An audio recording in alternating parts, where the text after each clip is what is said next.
Yo. GGP already? Welcome to the space where the truth gets spoken.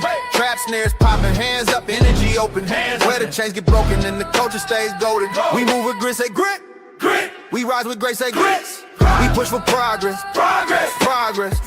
No justice, no sleep. Snare snapping, keep that bounce alive. Unapologetic, black, unfiltered, unshaken. We the future in motion, history in the making. Let's go! Every step, every voice, every beat that we speak.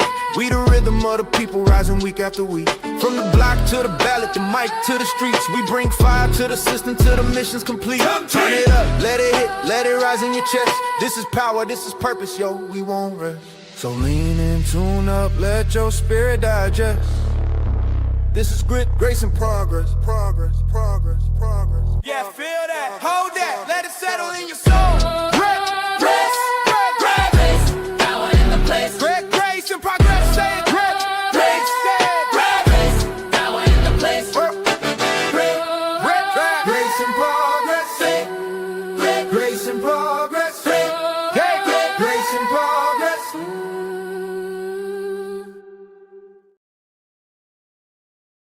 Yo, what's going on, everybody?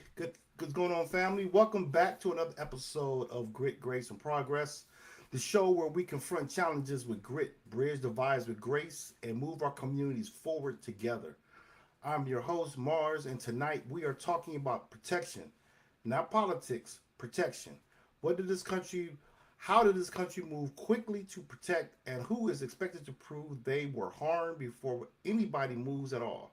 We're going to talk about the food on our plates and a former FDA Commissioner saying out loud what's on our grocery shelves was never meant for human biology. We're going to talk about a viral claim that white restaurant workers are poisoning black, I'm not going to say poisoning, but more so tampering with black customers' food. A claim that has not been verified, and we're going to be honest about that and honest about why so many of us didn't hesitate to believe it. We're going to talk about a young white woman at LSU dragging a black baby doll by a rope through a student union while grown people watched and said nothing. And we're going to talk about children, babies, toddlers sitting in immigration detention in the United States of America. Then we're going to bring another story to you today on what's your thoughts, and we'll leave that to later. But right now, I want to get right with our team here, our group of panelists here. I want to see how everybody's doing. Let me bring you all up in here. Get everybody on the screen there. There we go. Got my man Greg. Peace. Got the queen of the house, Sharon. Hello. Got Lawrence and EB. What's up? Everybody doing okay? How was your weekend, Greg? My weekend was very busy. Still taking care of my dad and my mom, and my brothers had to leave town on some personal issues, so I was holding it down. So now I'm taking a break tonight. I'm gonna be with y'all till the end. Got you. How about you, Sharon? How was yours? Well, you always busy. Man, mine was great. So the African American Museum here in Dallas has the Nelson Mandela exhibit, and Saturday was HBCU day. So I went, and let me tell you something. You gotta go. I will put some of the pictures that I took so you can read the caption, but it's history repeating itself here in the USA. Wow. And I saw your pictures, by the way. I think I put a like on them. I did see those pictures that you had on Facebook. That was deep. That was good. How about you, Lawrence? What was your weekend like? Surprise, I'm still unpacking. But yeah, nothing too major. Just doing stuff around the house for the most part. Gotcha. School started, so I had to go get some stuff from some more clothes for my youngest and stuff like that, but nothing too major. That's good. What about you, EB? I moved my daughter in her new dorm, so Where's she at? she's at Mount Union. Oh, nice. Yeah. Good school. Moved Where's in that? Mount Union in Alliance, Ohio. Okay. Yeah, my weekend wasn't too bad. Sort of rested a little bit. Well, I ain't gonna say I rested, but I didn't do anything too much outside the house. We had the grandbaby this weekend, which was pretty cool. Just seeing her grow and talk, and I teach her some new things to go home to say to her mom and dad. Like I know I just brought some over. She gonna go back and be like, "Hey, we were if you over 50, you remember that." So she's going around the house now saying, "Hey." But it was pretty cool. It was pretty cool. But we got a lot on our plate today. We want to jump into some of these topics of what's on our plate. So it's very interesting. So I'm going to show the video first, and then we'll go and jump into it. 40 years, the United States has been exposed to something that our biology was never intended to handle. Energy dense, highly palatable, rapidly absorbable, ultra-processed foods that have altered our metabolism and have resulted in the greatest increase in chronic disease in our history. Type 2 diabetes, prediabetes, hypertension, abnormal lipids, fatty liver, heart attacks, stroke, heart failure. From our food. From our food. So that's David Kessler. He was on 60 Minutes. And he was saying over the last 40 years, we've been exposed to something that our biology was never intended to handle. He went on that energy dense, highly palatable, rapidly absorbable, ultra processed foods that have altered our metabolism and have resulted in the greatest increase in chronic disease in our history. He mentioned all the different illnesses from type 2 diabetes to fatty liver. He was saying, read that list again because that is the same list we hear at every family reunion, every church anniversary, every funeral repast. Here's the thing, there's no single official definition of ultra processed food. It's mostly the packaged, ready to eat stuff lining the middle of the grocery store. And those products now make up roughly half of the calories Americans eat. And about 60% of what our children eat. The Consumer Brands Association, one of the biggest trade groups for the food industry, told 60 Minutes companies adhere to the rigorous evidence-based safety standards and nutritious policy established by the FDA to deliver safe, affordable, and convenient products that consumers depend on every day. Hold on to the word affordable, because in a whole lot of black neighborhoods, that convenient, affordable product isn't one option among many. It's the only option within walking distance. Now, same week, a very different a food story. So over the weekend, a TikTok, before I get to the TikTok thing, I'm going to come back to this. What stood out so much was that black neighborhoods have a lot of convenience stores, which is in walking distance. And most of those stores, and we talked about this countless times before about food deserts and the type of food that you have in your neighborhoods. But what are y'all thoughts on what David Kessler had to say? Man, I can't tell you how many times I'm constantly tweaking what I purchase and all of the videos. So I watched last week a gentleman that did a study with chicken, and he ate chicken, fast food chicken for 28 days for breakfast, lunch, and dinner. And he even went so far as to go to where they're processing the chicken, how they're processing the chicken. It was an eye opener. But and what they're also doing is they are telling us things, and we think it's good for our health, and you find out it's not. So I went to the doctor today. And so my brother went on this thing where he called himself, he was doing a cleansing. He drank smoothies for like 14 days or so. And the doctor told him, we should not be doing smoothies.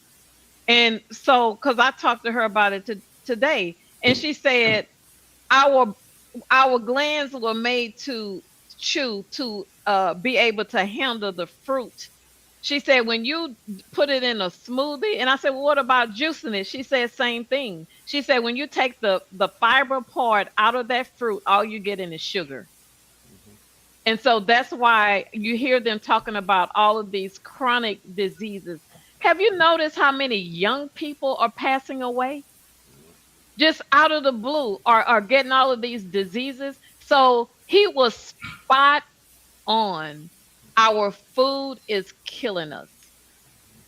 No, totally agree with you. Totally agree with you. You know, I know I do juicing a lot and I do the smoothies, but the thing about it that makes those things bad is that you're absolutely right. Juicing without the when you juice a lot, you are losing the fiber for your digestive system. So for myself, I'll juice like in the morning, which is like a 16-ounce bottle of juice, and then I'll juice at lunchtime. But in between time, I may get other things to eat on. A smoothie, if I do a smoothie, I do one smoothie in the morning before I leave out the house, and that has the fiber in it with your smoothies. And it also is, how do you do your smoothie? Is it 80? It should be like 80-20. 80% vegetable, 20% of something like fruit or something sweet. Like I'll use like celery, cucumbers, green apple, cilantro, parsley. Then I'll add in something sweeter, which would be like blueberries or strawberries, something like that, that will balance it out. But most of the 80% is going to be your green vegetables. Um, that takes that kind of balance it out the what do you call it, the sweet, because that too much of that sweetness will, that's part of the, the issue with diabetes is the sugar. So you got to look at balancing those out. That's what I heard. That's what I was told by my doctor, in far as the juicing part. Then it also depends on, I guess, a person's, blood work that's been done. Some people have higher glucose levels than others. Um, but the smoothies would definitely increase your sugar, because when you're juicing it, you're taking part of it away, but then that fiber that has sugar. So when you have it in that smoothie, you can't drink too many smoothies a day, especially 14 like straight days or all day. That's a lot of sugar in your system.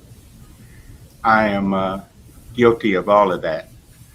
But what I want to say that I've learned is that there is no one answer. True. Um, when I was coming up, and that's in the 70s, they were talking about a balanced diet, that you needed to have fiber and you needed to have the vegetables and the protein and a little sugar, and it all worked together in your system with the exercise. But then we decided that we wanted people to stand in place and work, and we'll bring the work to you. If you think about the machine lines and all of the different factories that they wanted you to stand there and do. And then when you got off of work, if you decided to go play some basketball or run, and you ended up hurting yourself and risk losing your job. I landed a job that made me sit and type for 8 hours, 8 to 12 hours a night. Um, and then I'm relearning today. Now the damage is done. Obesity is in my list. Diabetes is in my list. Hypertension. And then I learned from Calabash Teas from Dr. Sunyata Amen that food is either poison or medicine, depending on what you use it for. So now I'm just trying to use it right. No, that makes sense. Yeah, I listen to her a lot too. She brings some good tips, and I actually bought some of her teas before, which are really good. On her, any Lawrence or Evie, got anything to add to that? Yeah, I was just gonna say, we're already trying to take these steps now where, I don't have a full out farm, but if I could, I would. But I'm at least starting with trying to grow my own vegetables and some herbs and stuff like that. I have some carrots and broccoli and tomatoes in the ground right now. So, I'm doing some of the things that I can do, but we do have to be mindful as to where we go out to eat, to where we buy our groceries. Unfortunately, to get the good stuff, it's going to cost you. So we just kind of have to be mindful on what we do and what we're taking in. Anything that you do in excess is always going to be bad. You can eat something that's supposed to be healthy, but if you overdo it, it it can turn on you. So we just have to be mindful, especially once we get to these big ages that we're in now. We gotta really pay attention to what we're doing. Totally agree with that. I know we're talking about doing the. My wife just showed us some little boxes that she want to get for the backyard. Just saw something that she want to start planting some things in, and I'm like, we've been talking about for a while. But Sharon, she has a really nice, garden in her backyard. Got to see some of the things that she's growing and how she prepared them, which was very very cool because she got them in bags, some are in the ground, and she got them certain ways, and she doing it over there. Go green thumb. Until I ran into a snake last night. Oh my God. That right there. I mean, I have seen them. It's not the critter's fault. I have seen them come from under the ground, but that's the first time. So I'm watering, and it was dark, and so I'm watering on the side by the fence, and all of a sudden I see this movement, and I look. And it didn't look like a small one. I can't tell you much about it because I turned that water off and I was in this house. But and so that's one of the things that you do have to be conscious of. But I think some of it is my yard man has not been by in 3 weeks. So I have some weeds over there. But anyway, you just have to learn how to get around that. I'm gonna put some stuff out. But the weeds need to be cleaned up over there. So I haven't been out there today. I have to get over my fright. But you do have to be conscious that can happen when you do gardening. Yeah, totally agree. So moving along, there was a TikTok woman. Her name is Sani Yane, I think it's called. But she claimed that white restaurant employees are deliberately tampering with the food of black customers. Referencing a group chat. You guys might have heard of the Facebook group White and Proud. We discussed it a few weeks back. They got exposed. I'm sure you heard about this, Sharon. They got exposed because black people infiltrated the site and started, just going after them and just trolling them the whole time about their racist acts. They were saying all kind of stuff, but all of a sudden there's all these black people in there and they just exposing them, sharing the page to people and just really exposing them. So this was found on that group as well, that allegedly 400,000 members targeting black diners. It spread across TikTok and Instagram, Facebook and X, and it named Texas Roadhouse specifically.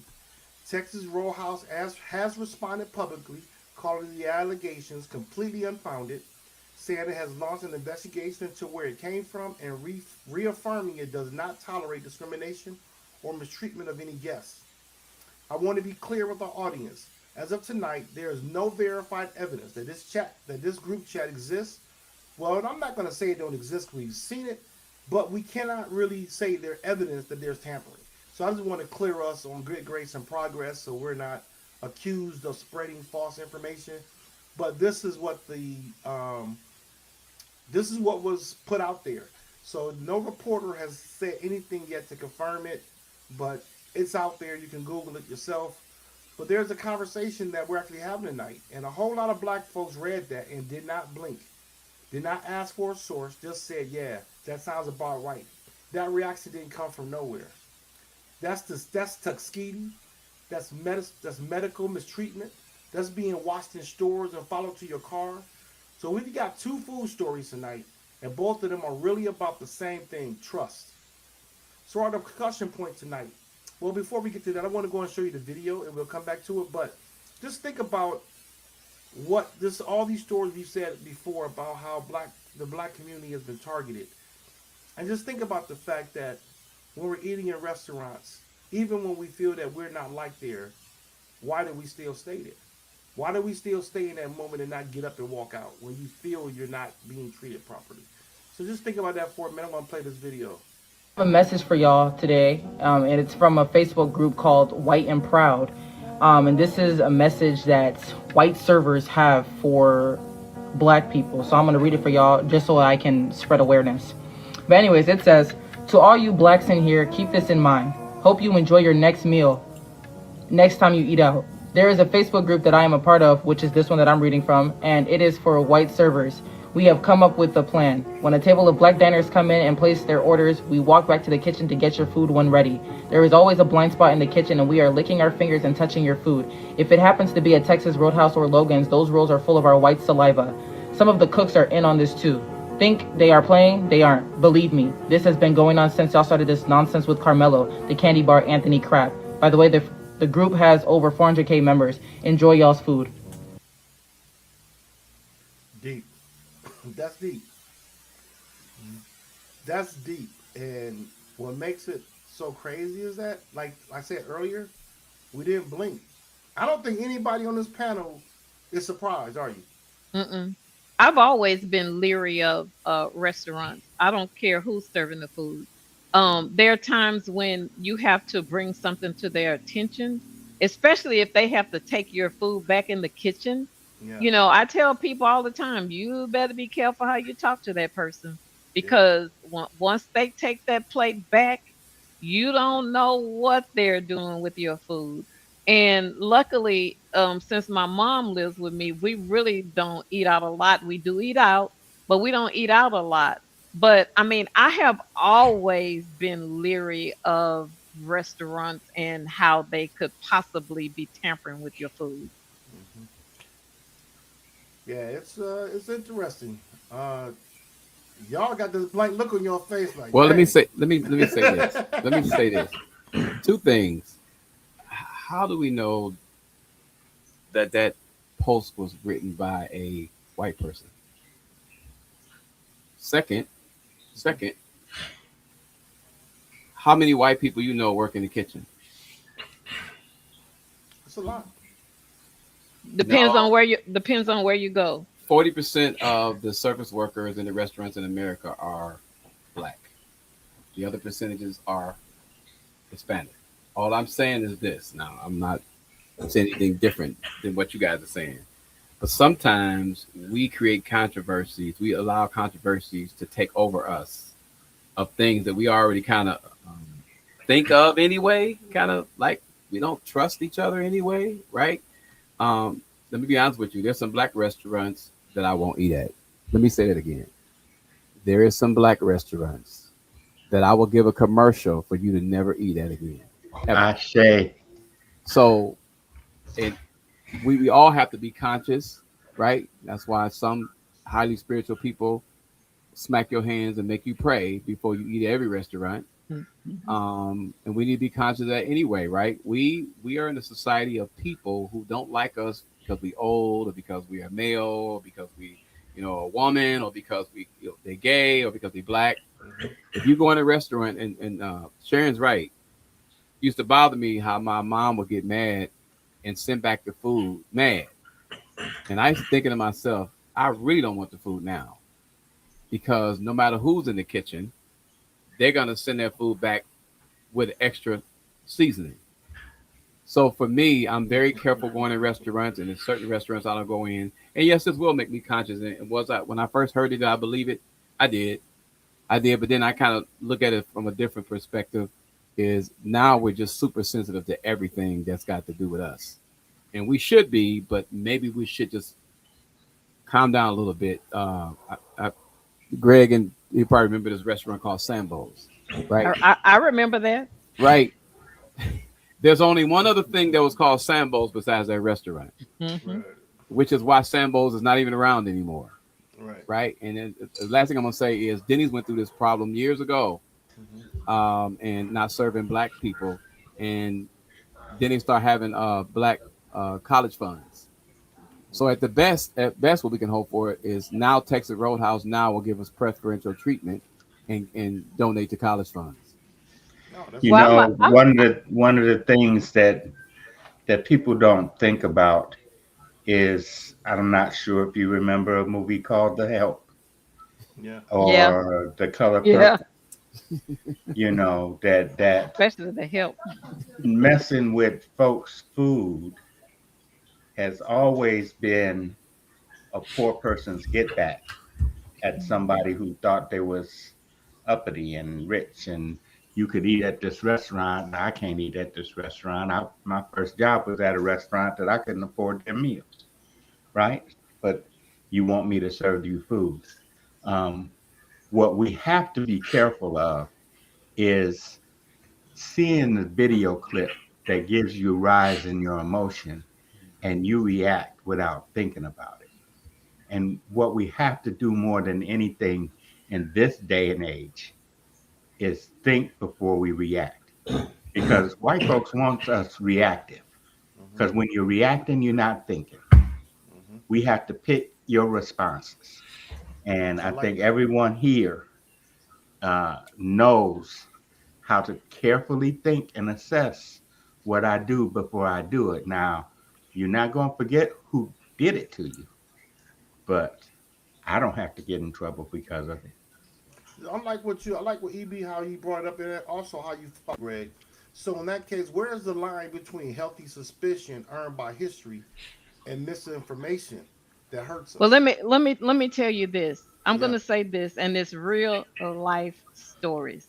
I'm gonna say that I tend to believe it. Why you say that is because of history that has been shared with me. My brother-in-law worked at a Burger King and this was back in the probably late 80s. And he told, and this was in a predominantly white area. Okay. So there weren't that many of us back there cooking. And he said they would drop a hamburger bun on the floor and pick it up and put it on the back on the grill and keep it moving. Do you know Um, any kid I, that don't I, do that? well, Right. I'm just saying that because of some real life stories that I've heard, it's more believable to me because of real life stories that I've heard. I'm not saying don't believe it. You still have to be aware of it, but I've built a relationship with the places that I go where I spend the money, especially to the grocery store. Now, we preface this with affordability, right? Yeah. And the convenience stores that are left in black neighborhoods will take a 50-cent jar of peanut butter and charge you $2 because Mhm. America wants the convenience of having it right now when I want it, and I'll spend a little extra because I need to get my Jones taken care of now. We are an addictive society, and we've done these things and do these things to each other, playing on the addiction piece. Yeah. So I think out of all this, I mean, both points are valid that we can believe that these things do happen because history has showed us that it does. And then the other flip of the coin is that are we being overreactive, which a lot of cases you can say we are. I put this video up not only because it went viral, but for the fact that it did make me think that this can be true. And the fact that when me and my wife go into restaurants, we think about the fact that, like you were saying about taking your food back, I do think about those things. You know, sometimes I just sit back. Sometimes I just be like, let me just pray over my food and I'll eat. But but when these cases happen, it makes you go back to saying I may be better off eating at home. But Mhm. then even eating at home, we have to make sure that we're picking the right foods because we just saw the first story about the foods that are out there. We don't do a lot of packaged and processed foods, so we kind of avoid that area. But it still goes back to: is the food we eating all genuine food? Is it real? Is it You know, doctored up? go to Netflix and watch the story about chicken, Mm-hmm. and then go to YouTube and look at stories where they are doing research. Mm-hmm. Now, I mean, I have changed a lot of the things are brands that we buy and we think they're good brands. That the to the ice cream, Mm-hmm. butter, Mm-hmm. eggs. I mean, I mean, it just has. When I tell you, it's mind-boggling when you Mm-hmm. listen to the research and the brands that we Oh think are yeah. good brands, and you find out, mm-mm. Well, let me tell you what's weird about all of this, and I ain't criticizing anybody. So, it's one of the reasons why I stopped eating pork is because I started reading history books. Hmm. That's why I stopped eating it. And I was 17. And no, I ain't eating nobody's pig feet, anybody's pig ears and tripe. I'm not doing that. Yet, we are talking about people putting stuff in our food. And if you go in some black folks' cabinet, they have potted meat in the cabinet, Ugh. hot dogs in the refrigerator, Ugh. uh, processed wingdings, right?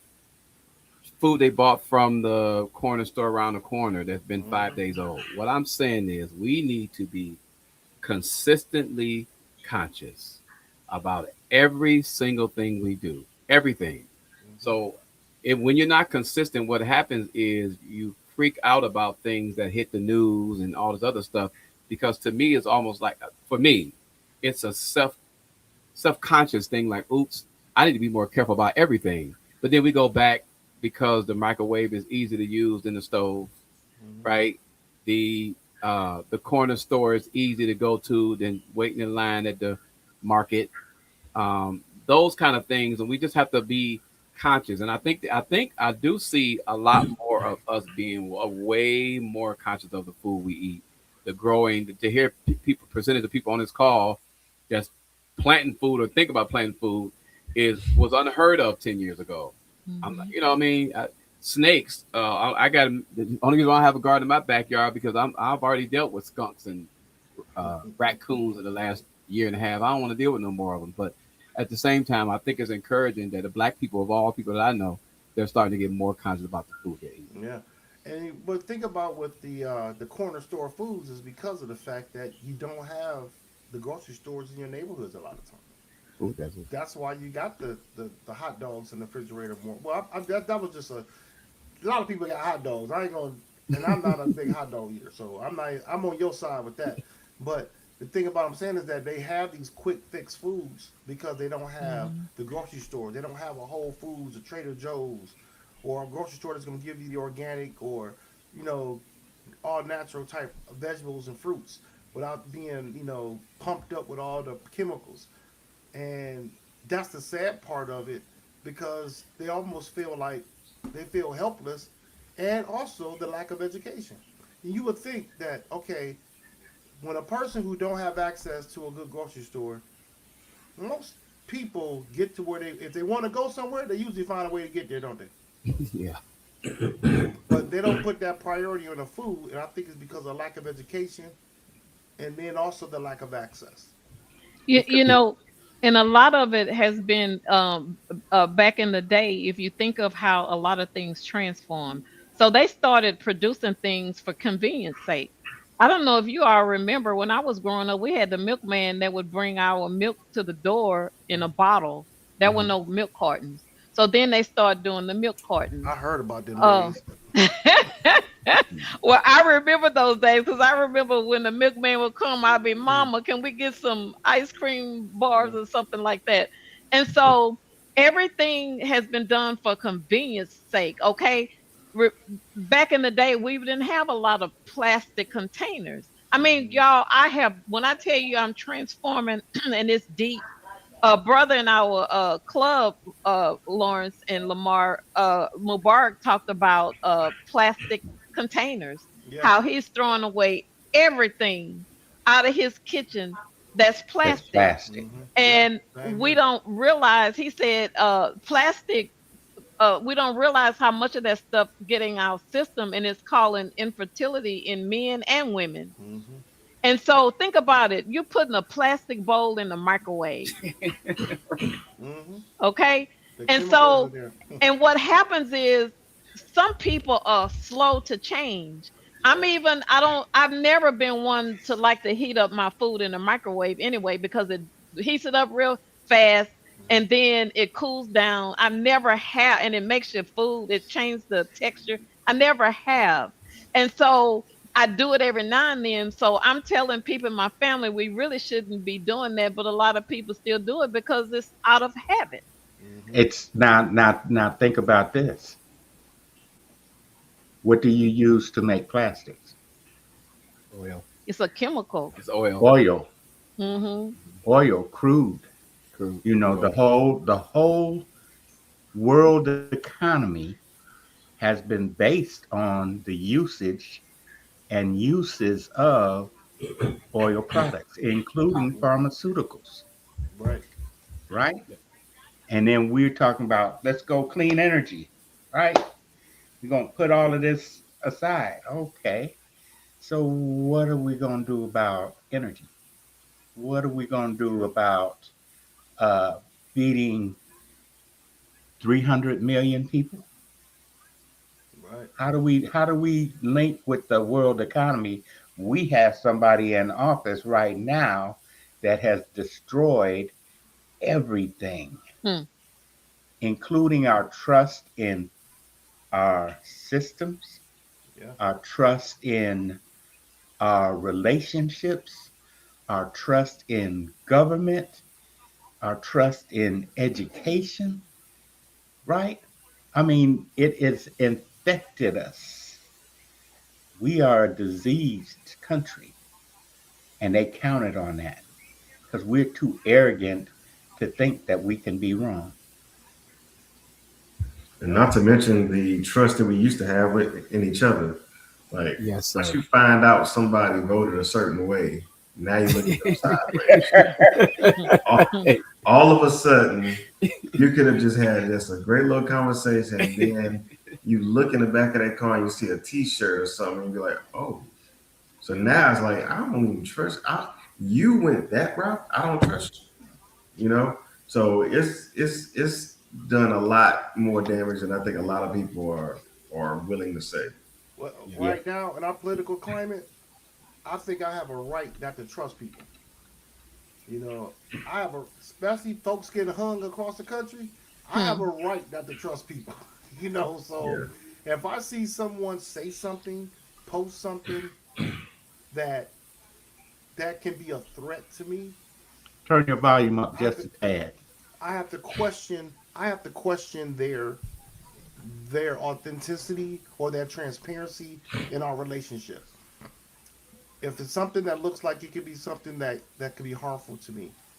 Example, somebody I know locally in my area, he came out on Facebook, made this comment back a couple years ago when they were saying they want to take black names off of buildings at the military bases, change the name of them back to Confederate soldiers.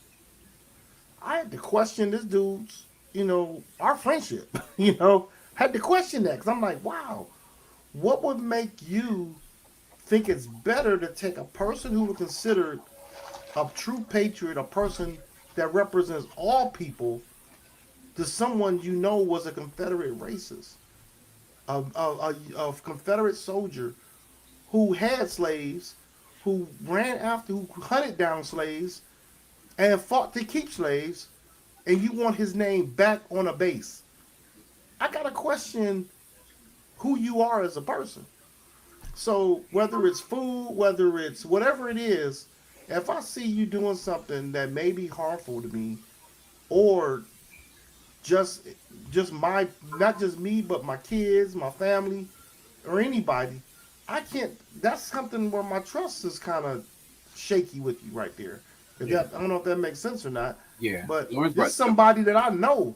Yep. I know this. I mean, I'm not saying we know each Yep. other personally, but I know this person who posted this, and I was like, wow. And he has a political position, Hmm. you know, and I'm like, wow, Well, you know, that's what's coming out, right? One thing yeah, I'm grateful because we are more of us are speaking out than I expected. Because usually you kind of toe the line and just you know go along with everybody else saying. You're right. Some of the posts, I'm shocked that they actually think like that. It yeah, takes me a long time to say, wait a minute, let me read this text again. Let me read this post again because maybe I'm reading something. And I yeah, sometimes I go back to the post again and go, no, they actually wrote that, yeah. and that tells me who this person is. And so for me, I'm not shocked anymore. I'm more No, disappointed. not shocked. For I ain't me, shocked at I'm all. I'm Go ahead. I'm, I'm trying to struggle with this attitude adjustment of myself to try and be like the conversation we had last week about our wonderful brother, Mr. Stephen A., who just dug a deeper hole for himself. Yes. I try to find just a small little piece that I can look at as a glimpse of hope, and then they just show their tail. Okay. Yeah. So like today, it was a young lady I was thinking about that. I know her, and we're not like cool, so I don't have her phone number. So I was like, let me find her on Facebook. I sent her a message about this job that I know she wants to get a new job. So I was like, I can send her this information about this job. So I just log in, I find her Facebook, and I just look at, you know how it is. You kind of just scroll down a couple of posts, and I went down probably like 3 posts, and I was like, okay. So then I was like, I'm going to do this person a favor. But right now, what I'm looking at does me no favors. So now I'm just like, I didn't know you were like this. I didn't know you thought like this. I didn't know this was the type of people that you look up to. So now I'm just questioning, do I have to do this kind gesture? And I was like, yeah, and I just clicked away. I said, you know what? I'm going to think about this. I'm going to give myself 72 hours to forget I even thought about doing this. And I'm going to move on. I hear you.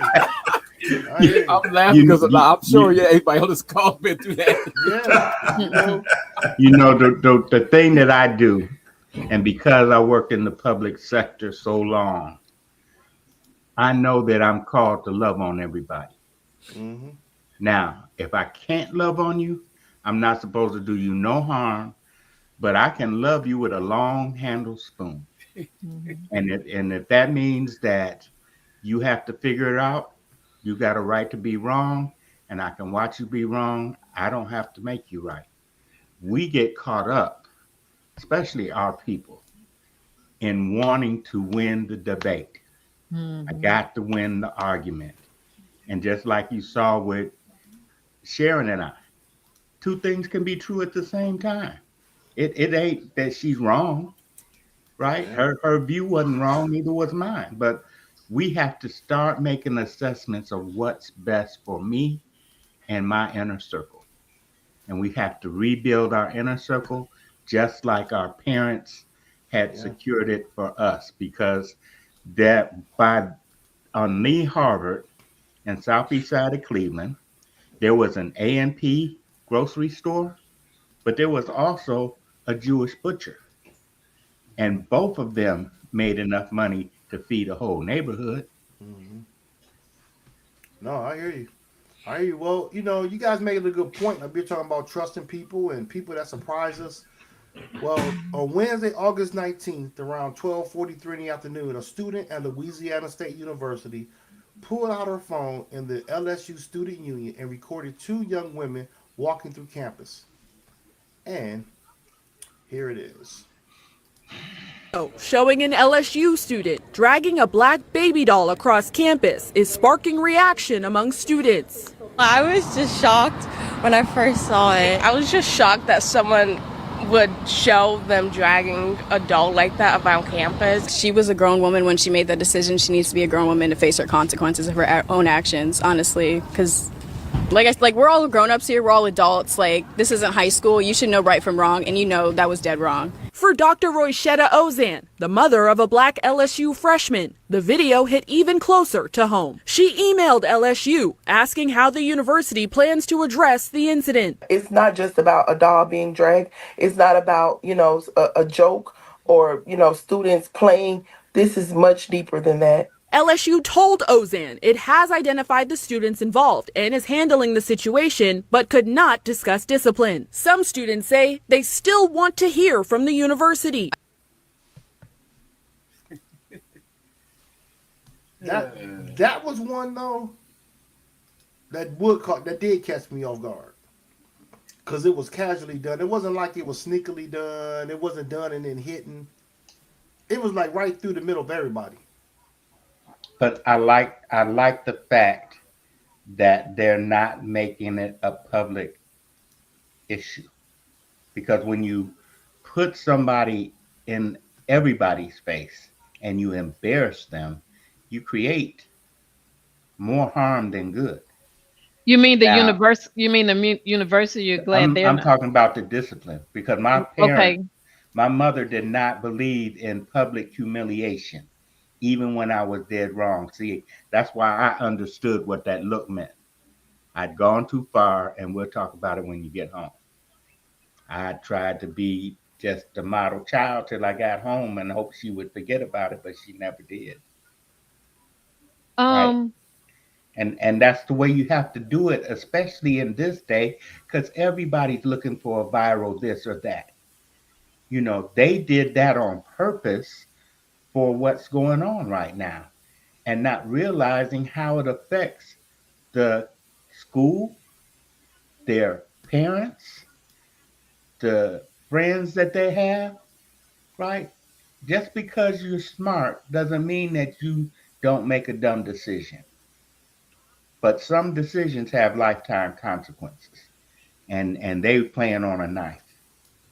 I'll give the fact that they are young, but I think they both at eight. They have to not necessarily be 18, but let's say they are at least 18 years old.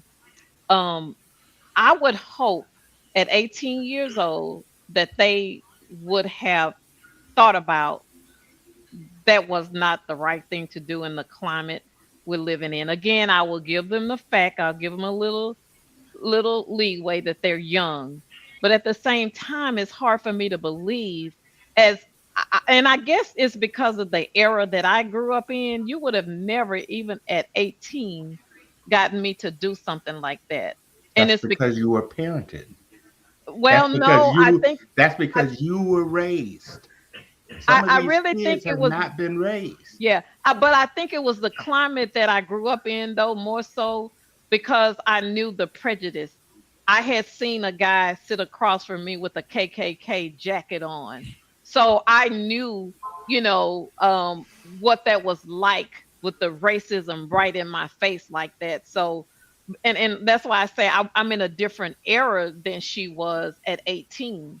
Right. But I still would think in this day and time, especially the young lady of color, it's just hard for me to understand why she would go along with something like that. Because you're degrading your own people. But and it's I've heard so much about this. Somebody said it was a social what do you call it? Social Experiment. experiment. A social I saw that on here experiment. too. So it's like, okay, who thought of this? Did these young people think of this? Was it some adult behind the scene that thought of this? But I just and see, I'm gonna tell you another thing it brings about too is that when you think about the climate that we're in and a lot of the tragedies that have happened, um, I I know there are a lot of people that still have this mindset because this lady told me her son is gonna go to LSU and she feels he'll get a better education because it'll be at a predominantly white university. She feels he can't get a good education at an HBCU. Oh, he gonna And learn some so, stuff, all right. yes, this day and time, that's what she thinks.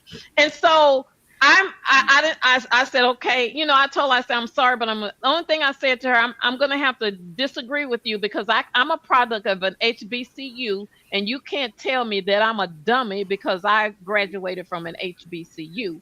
So I'm gonna dispel that for you right now. And that's all I said to her. But in the climate we're living in right now, be prepared that your son may experience what that young lady went through at LSU and any other PWI in this day and time. Just be ready That's right. for it. If you want to go But there, also go there. It's your right. remember that our young ones, especially young adults, don't mature until they get close to 35.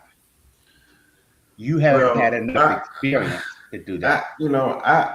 I'm really trying to turn a new leaf and trying to be a better person and not be the resident angry Negro. But every time I try to do better, they test me. If that child that we're going to call this person, and it's funny how we call him a child. I don't think so. This 18. is a fully grown adult. You woke up and you chose to make this decision. Mm-hmm. I don't care if it's social experiment or not. Sometimes you got to think about, well, is this a good one or is this a bad one? We already know racism exists. We already know that others, whether it be white, brown, others, anybody outside of the black communities, there are pockets of other communities that think that we are less than. So there's nothing to experiment. We already know. We know. There's no experiment needed here. We've seen it time and time again. And I'm over it. The great thing about it is they don't wear hoods anymore. So now we get to spot them out and be like, all right, I know exactly who you are and what you stand for. So when you start crying and being a victim after somebody snatched you from doing something stupid, then I just look at it like, look, you asked for this. When you woke up and made this choice, you asked for somebody to check you. So I don't have any pity for this person. I give that person zero grace. I have zero for this person and their family, because whether you raise this child or not, this is your product that you sent out into this earth to represent your family. So I have zero that I can give this person, and I'm really trying to turn over a new leaf. But if these people keep trying me over and over again, I'm about to give up and be like, you know what? I'm going back to the old me. So check out. So in your position, there is no line between education and punishment when that person's 18 years old. There's no tolerance, no line, no nothing. What if that child was? Now let me, because maybe I missed something. Was that child white or black? That was white. It was a black one dragging the doll. I mean, a white one dragging the doll, and a black one walking with her. Walking with her, yeah. Okay. And they were dressed alike. They had on the same T-shirt. Now they said it was an experiment. That part, she'd been experimenting. Guess what? She'd be going next week to a community college. Because if that was just think if both of them had toy guns walking around the school, what we'd be talking about? We'd be saying, we wouldn't hear about it because guess what? They would have been suspended. We wouldn't even hear about that controversy. They'd been suspended. If somebody didn't shoot them, thinking they were a threat. That's right. So I think that so many, and I try to be very careful with this with my kids, so many of our black kids don't know enough about the history and think they could fit in with the larger group because it's just easier to do that, because that way they don't have to fight against it. They think that they can skip all of the things that our grandparents and our parents went through. And so I've had to tell my children over and over again, that ain't you, and it can't never be you, so don't get it twisted, right? So I think that this white kid should be suspended, not expelled, suspended, and I have different reasons for that. But I think the black student needs to catch hell from the whole time she in school. She is. Right now, she is. But, in college, they don't do, that I know of, they don't do any suspensions. You get expelled. Or they have other disciplinary, actions that they do. But, they should send her to an HBCU. Yeah, there you go. Punishment, right? There you go. Both of them. But I'm going to tell you, too, it also depends on our children's experience. I think the experience is probably, I don't know because I don't have any school age children now, but my son was born in 1985. And so he was about 7 years old. So now we're talking about 1992. He came home one day and he asked me, no. He was 5 years old. So this was not, that's right. He hadn't made it to school yet. He was 4. And he came home to me and he said, Mama, I got a question. Why would somebody not like you just because of the color of your skin? Yeah. So this is 1989. He's 4 years old. And so I said, why would you ask me that? He said, because whatever the little girl's name was, let's say her name was Jane. He said, Jane and I, we were boyfriend and girlfriend. And she came today and told me that her parents said, I can't be her boyfriend because I'm black. So I had to sit down with him. And what I did was I got age appropriate books and I took him all the way back to slavery. And we read books and I made him understand why that happened to him. Now, I don't know if kids would experience something like that now to where they would need that conversation to understand that there's a difference. And so I think it's a little bit more accepting now, but that's not long ago. That was 1989. When I retired in 2016, after 38 and a half years, I picked up Uber driving. I got about 14,000 rides in. You'd be surprised how many young black kids got in my back seat and told me, I don't know what the deal is. There ain't no discrimination no more. I believe it. I'm talking about young adults fixing to hit the workforce when they graduate. And I had to make them open up their eyes. I had to. I had one of the best educations Cleveland had to offer, right? Well, and I've seen both sides of discrimination. There is a overt discrimination, bigoted, I hate you because you such and such and so. But then there's an exclusion, and there's some systems that avoid us and keep us from coming together. And if you don't notice the impact, and if you don't notice how you feel, you can have a white friend convince you, all you got to do is dress up with me while I can drag this little doll. And we can do this because we're going to make history. And we'll have a viral moment. What if it was truly an experiment that they both knew about just to see, and, just the discussion amongst them two. Say, right, the black girl might have been the one telling the white girl what was going to happen. And the white girl was probably thinking, well, it ain't going to be as bad as that.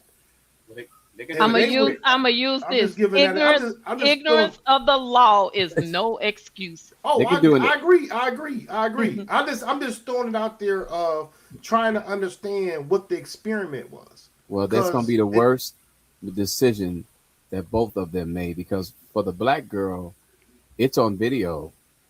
That video won't die.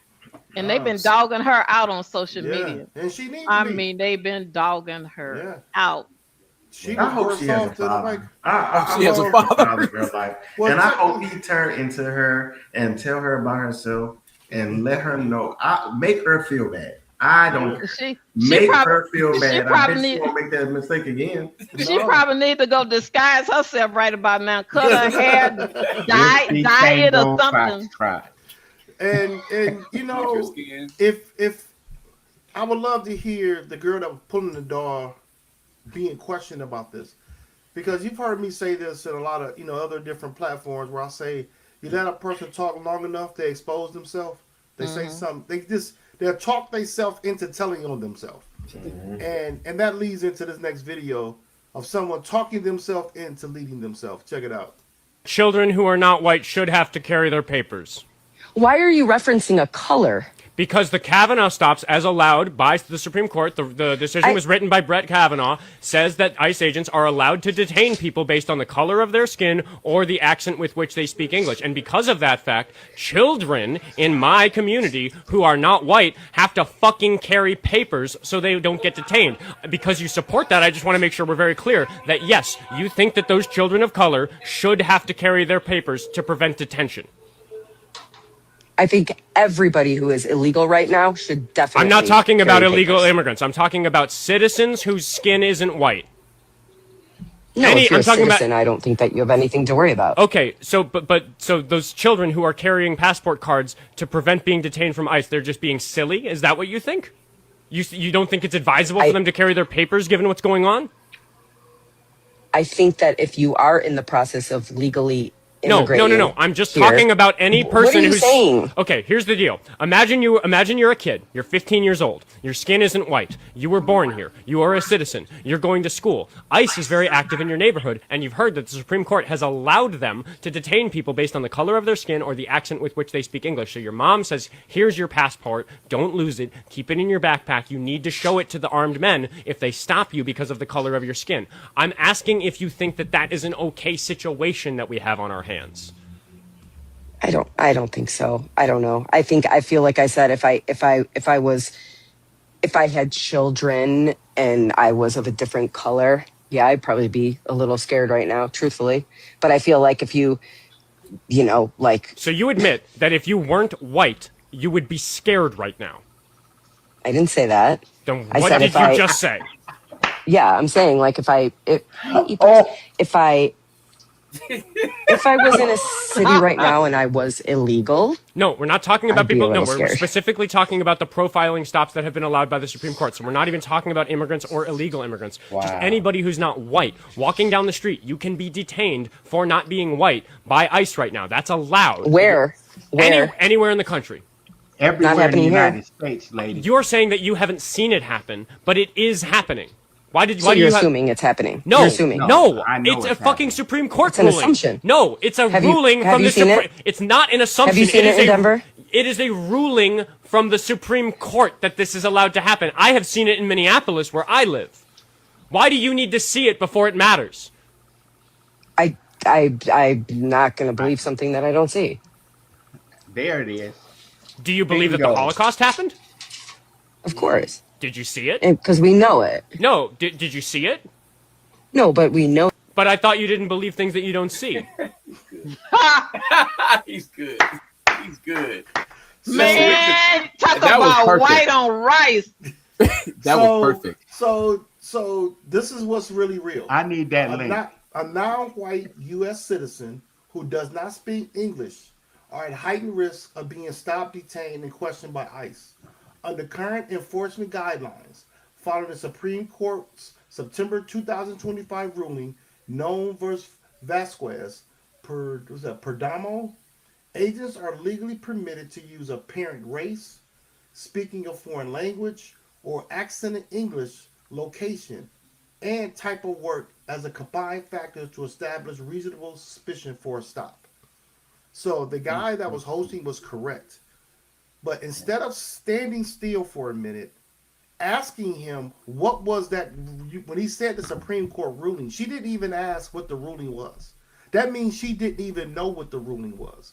And that's the problem with these debates or these conversations. They it don't can have just the be a facts. casual discussion. Because people don't know, and I've had this conversation on other platforms. I'm sure y'all see these conversations, and I'm like, your opinion doesn't matter without facts. You can say your opinion all day long, but it doesn't hold any weight if I present facts to you. This guy was presenting facts. She going by what she believe or what she feel, which means nothing. Because he said, Supreme Court ruling said this can happen. And she didn't even she was too prideful rather to say, well, what Supreme Court ruling are you referring to? That's an entitlement feeling that you know more, or he has some. How can he know something that I don't know? What are you gonna say, Sharon? She's the typical of what they do. They don't care about the facts. They just assume. Yeah. They don't even and when you see how he was telling her the facts, Yeah. but she was ignoring the facts. No, you're right, and it's sad. Well, that tells you how sad Lauren's things like, are. you just wish you had a moment with her, right? No, homeboy handled her real good. He did, and you know what was really good? I was He so did more glad. than Lawrence would do. I was so glad it was a white person checking the white person. And that's when it's going to change. That's what It changes. will yes. not change Yes. until good people do good things. Yes. We don't have the power or the influence to make the changes. Plus, we don't stick together long enough to make the changes. It's going to have to come from what they call sympathizers, abolitionists, who say, look, that's enough. And there are a lot of them. There are some people that doubt them, but there are a lot more of them than get credit for. some of the things that we're seeing now is not coming from people that are in politics. They're coming from college students who, until they went to college, didn't even know this stuff existed. They're like blown away. They're at home listening to rap music. Mother's not saying anything. They got a couple black friends. They don't say anything. They go to college and see, whoa, what is going on? And they go home and tell their parents, and their parents go, well, that's the way things are. And they're like, no, Mom, that's crazy. And guess what? Now those college students, like that young guy, he couldn't be no more than 25, 30 years old. He's going at her like me and you would. Yeah. Right? And No, that's you're right. that's when it's going to change. No, But I you know totally what? agree. Do you know something is going on in my city like that right now?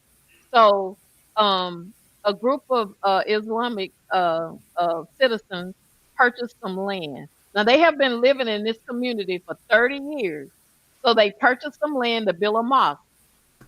So they just had a vote, and the vote was, are all of your things legally in place? That's all the vote was. Is everything, your permit, is everything in place like it should be legally? And if it is by law, the city council and the mayor has to vote yes. Everything checks off. That's a yes vote.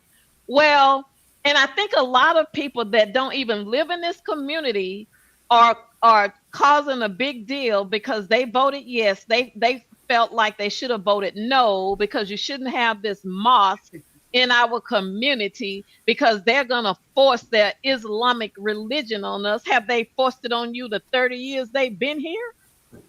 But what we're seeing is the mayor is white. There's one black female city councilman, and then the rest of them are white. So they have a petition to recall these individuals because they voted yes based on the law. So I'm seeing a lot of Facebook posts from white people that are trying to give them the facts. They are voting based on the law. If they vote no, the city can be sued, and now your city has a liability that's going to take money from your city. But there's people that are trying to spread the narrative that this is Islamic, it's a mosque, and they should have voted no, even though the law says they have to And vote. that's a heated conversation. I actually got the video for you right here, Sharon. Yeah, but white encroachment in the U.S. In McKinney, Texas, the city council voted unanimously. Let me bring it back. My fault. Forgot to take this other one out. But to your point, there are white people that are going out in the city trying to explain to these people why they voted the way they did. Yeah. And the recall is stupid. Here's the video here. I'm a Sharia law survivor from Iran, and I'm here to tell you this is a dangerous ideology you're allowing in their country. That they force their way into countries and force their religion. It may become a base where young men and women will be taught and trained to overthrow this great nation, a threat for which my forefathers fought with their own blood to build for the liberty of its citizens. Yeah, their concerns might have some merit. Here's what one state representative had to say. The Imam of the McKinney Islamic Association, Sheikh Mohammed Al-Jabali, holds leadership roles with the Islamic Tribunal of the Dallas area. The Attorney General stated that the group has sought to replace actual courts of law, impose Sharia on disputes among Texas Muslims, and falsely represent its decisions as final judgments without the approval of the Texas judicial system. Yeah, other Islamic centers and mosques across the country are also reportedly facing opposition in the South, primarily there, you see. Okay, meanwhile. Now, the thing about it, though, you notice they didn't show, and that I purposely showed that video because I wanted you to see how the opposition was talking about it.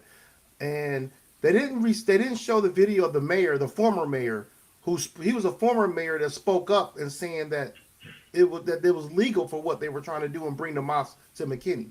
I don't know if you remember that, Sharon. It was during that city council meeting. Yeah, I saw that. Another thing they've done is they've even taken the sign down. They used to have a sign, the property that they purchased, they had a sign there. Well, it's not far from where I live. So I was trying to drive by to show my mother where the property was where they want to build the mosque. They taking the sign down. It's not there anymore. Oh, wow, ain't that something? I was going to go into a video, this conversation about Stephen A. Smith again, but I'm not going to show the video.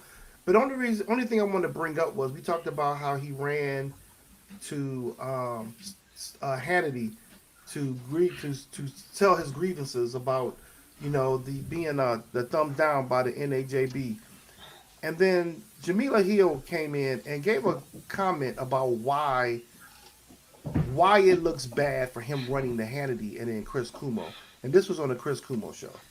Well, I care about him a lot. I don't really have a role in this conversation. I'm not a black journalist. And that seems to be the elephant in the room, which is that Stephen A's being called out because you're a black journalist and you got to be careful how you go after your own versus how you go after the other.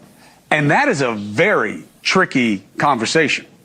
Yeah, but you know what, Chris? It's one that we all live in. Like, I know being a black woman, especially because I have mostly trafficked in mainstream media spaces. Yes. You've been at CNN. You're in a pretty mainstream space now. I was at ESPN for 12 years. I write for The Atlantic. I appear on CNN. These are mainstream spaces.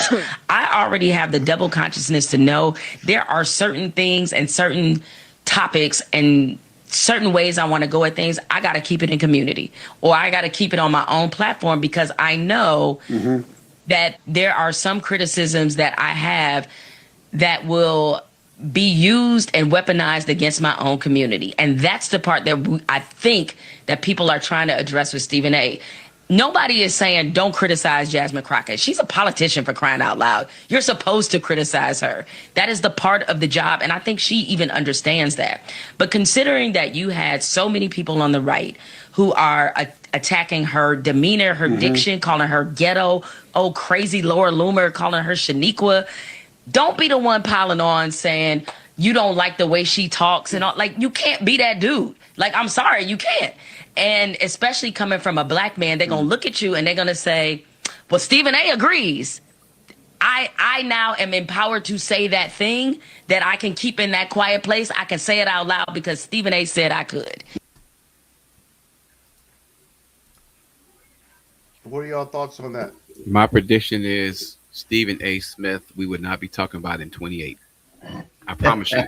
I promise you that in 28, some scandal's gonna wipe him out, because it's one thing that I've learned from working for corporate America. They're okay until you embarrass them. And once you embarrass them, all the things they had against the people you went against come against you. It'll be stuff that's not even true, and they know we're gonna believe it because we don't like Stephen A. By 28, we will not be talking about Stephen Smith at this level. Maybe talk about him, but not at this level, because right now it's starting to be an embarrassment, because now the focus is not on his comments about politics, his comments about basketball. Ratings are everything. Follow the money. And eventually people are going to stop watching him because they dislike his one statement. And all of a sudden, once those numbers drop, he's going to be just like Bill O'Reilly, who has to go on a YouTube channel with half a voice. I've never watched him. I've never cared. I'm sorry, but I never cared for him. And one reason why he won't go on black media, because he ain't gonna be able to handle the heat, because they will tear his butt up. It's about how you treat people, and it's about speaking truth. Stephen A. Smith can talk sports all day long. He can have his own minstrel show, yelling, type of whatever. But as soon as you are out of your league, what my friend says, you open your mouth and put your brain on display. And see, his brain is not wrapped to deal with politics, because he don't care about people. But even in sports, even in his sports commentary, a lot of time he said negative things about African Americans, and so that's why I never have watched his show. Well, he says negative things because that's his shtick.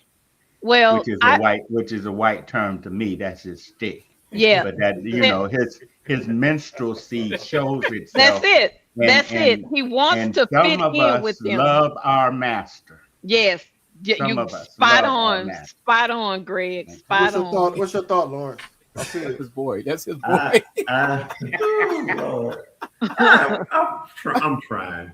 Okay, so EB, as much as I would hate for you to be right, you're right.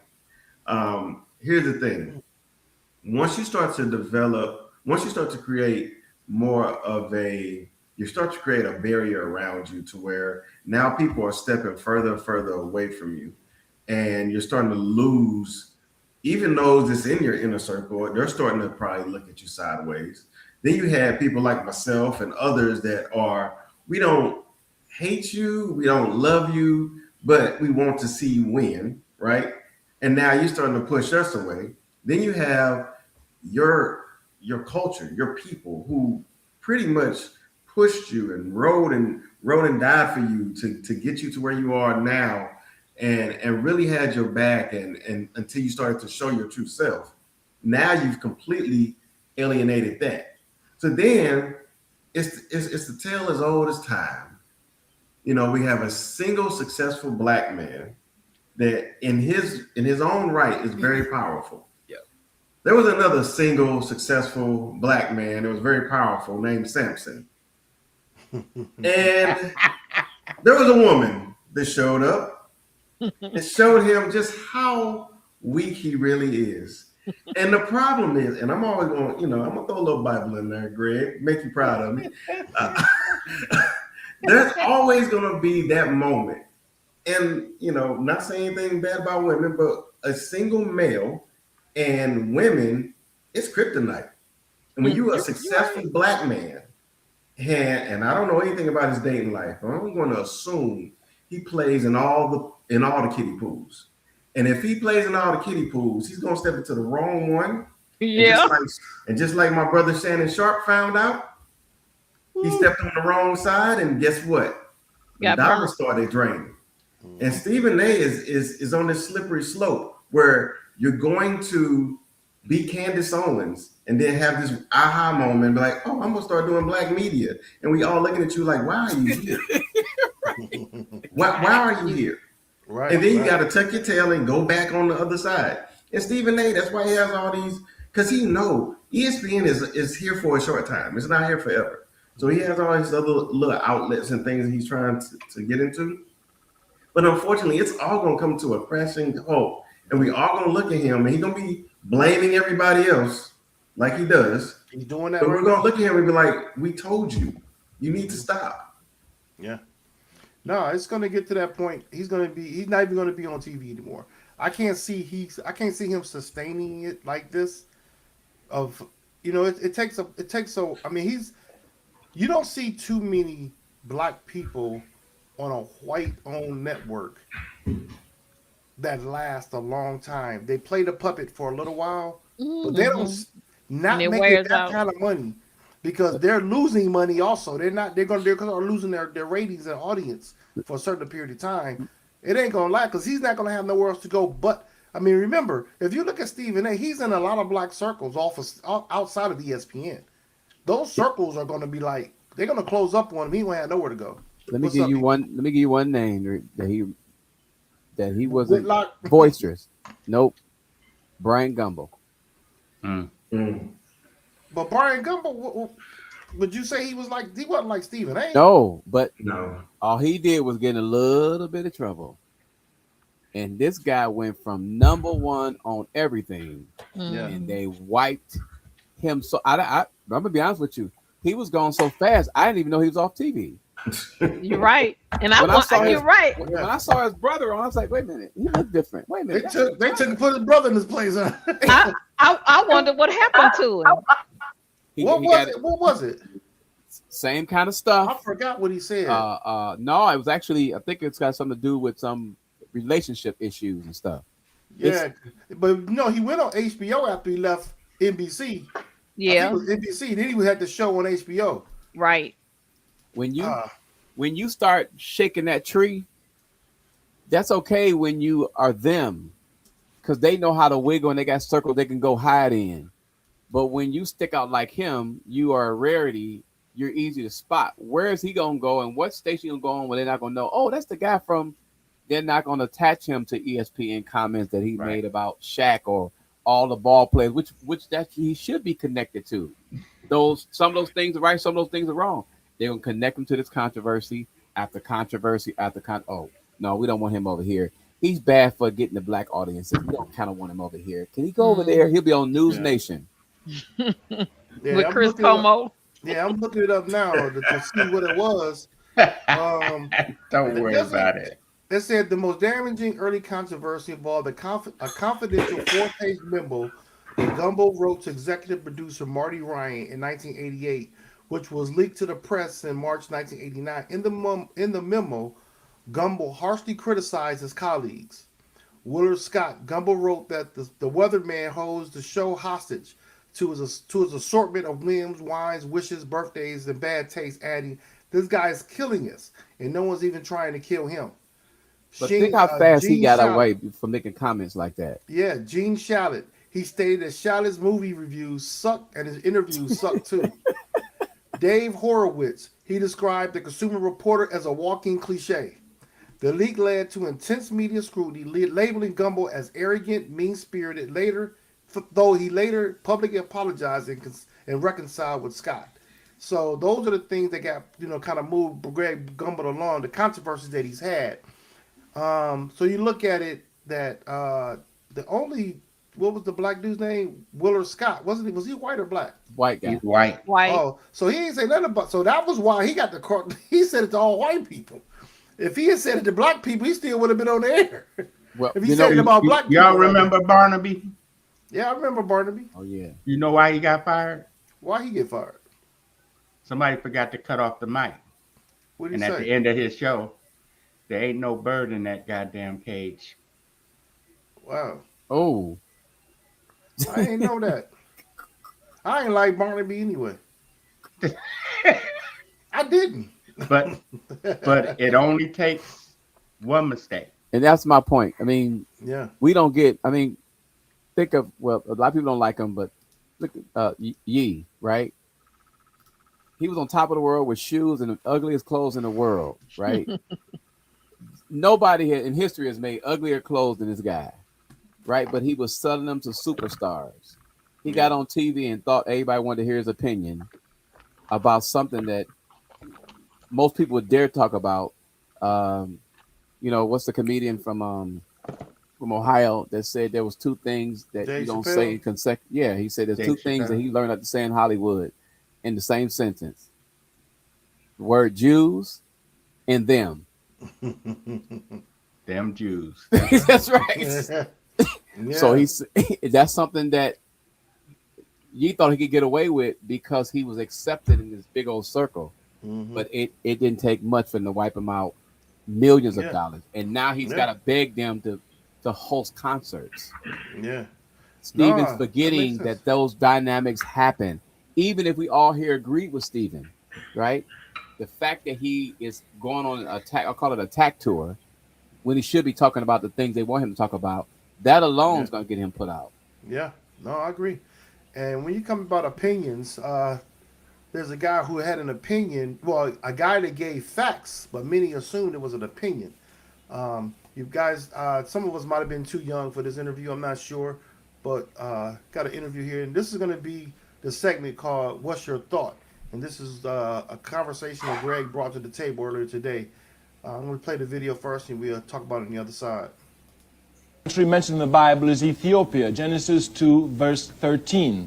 Depending upon the version of the Bible you have, this Ethiopia might be spelled Cush, C-U-S-H, or Cush, K-U-S-H. If you will look quickly at an authoritative source, you will see Cush, whether it's C or a K, is the ancient name for Ethiopia. If you will read properly the Bible, Europe is not mentioned in the Bible until the very end. If you know the slightest thing about the life of Jesus Christ, you will know that when Jesus Christ was in trouble, it was to Africa his mother took him. It was there that she hid him. For 10 years, he grew there physically, spiritually, and morally. If you would look properly at the life of Jesus Christ, you will see that he never saw Europe. He never saw it. His disciples never saw Europe. The religion of Christianity was spread to Europe by the apostles who came long after the disciples. Not only that, it took 400 years after the death of Jesus Christ for Christianity to be consolidated in Europe. 400 years after his death.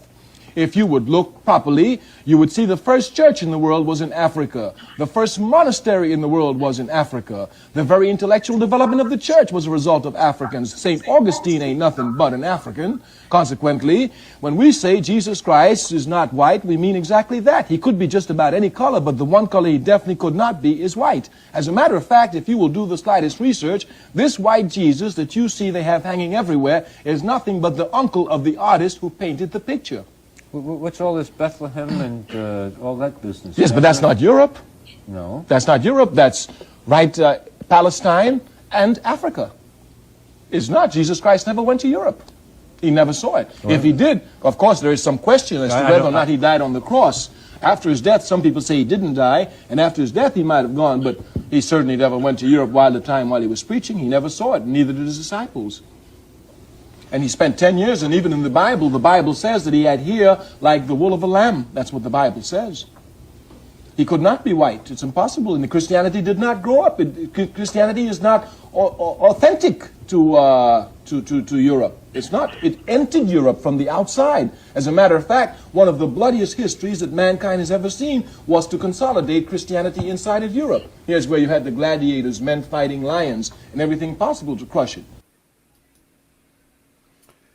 That was Kwame Ture, formerly known as Stokely Carmichael, during our civil rights movement, and that's an argument that people have been having for years over the ethnicity or the complexion or the race, if you want to say, which was a social construct of Jesus. And Greg brought this to the table. And Greg, what was your take on this, or bringing this to the table? I just wanted folks to think and listen to those facts and then tell me why you disagree with it. What he said. Everything that he said was true. I got in trouble in school, in high school, in college, because when I was given world history, they wanted to talk about the Tigris River and the Euphrates, and then they jumped to Greece and Rome. Well, what happened? What was going on? Where did these people come from? What was the reality? The Christianity that they're trying to make the enemy of this country was something that was in our blood that we brought with us. Because those are my memories. It's in here. It's how we survive. And you can't take that and to make it anything else. And I just want to know who disagrees with that. Because you can't make sense out of nonsense. So that's my take. So let me say this. This discussion really, in due respect, this should have been a whole segment. and I'm gonna tell you why. Beyond what Kwame said. In the first century, there wasn't one philosopher in the first century. Watch what I say. Not one that mentioned Jesus or Christians. Not one. Mm-mm. Two, so I'm just going to say that and leave that there. Mainstream Christianity has a problem. They're not addressing the problem. They want everybody to just accept what is being said and halfway taught by people who barely finished high school. Most of the preachers in this country hadn't even taken an English course in college. And they are telling you how to dissect the Bible, and they haven't even picked up a Hebrew version of the Bible. In any other discipline, they would be kicked out of the room. But yet, Sunday after Sunday after Sunday, they teach half nonsense. Christians have a problem. They're going to have to address whatever the controversies is, whatever they are, because if they don't, what's starting to happen is it becomes a vacuum. people are pulling in information they're kind of gathering. It doesn't necessarily mean it has to be true, but if it makes, at least treats it, the information they're getting is starting to at least treat them like they got common sense. The information they're getting from a lot of people for the last 400 years is not making any sense. And so we have to start saying, okay, let's address that one at a time. Now, finally, I'll say this. Everybody needs to have some spiritual connection. You cannot live on this earth without it. You better have it. Otherwise, whatever you believe in is going to have to prove itself. How you get there, and it's not up to me. It's up to you. But when we had these inner controversies about something so fundamental to America, we're going to have to find some way. They're going to have to find some way to answer those questions, because what's starting to happen now the stuff's starting to get more tribal. So now you got tribal religion in the same religion, and you say, hey, let's have a national day of prayer. Who's having that prayer? What are we praying for? Now the president of the United States, now he saw all of that and said, look, now I'm a Christian.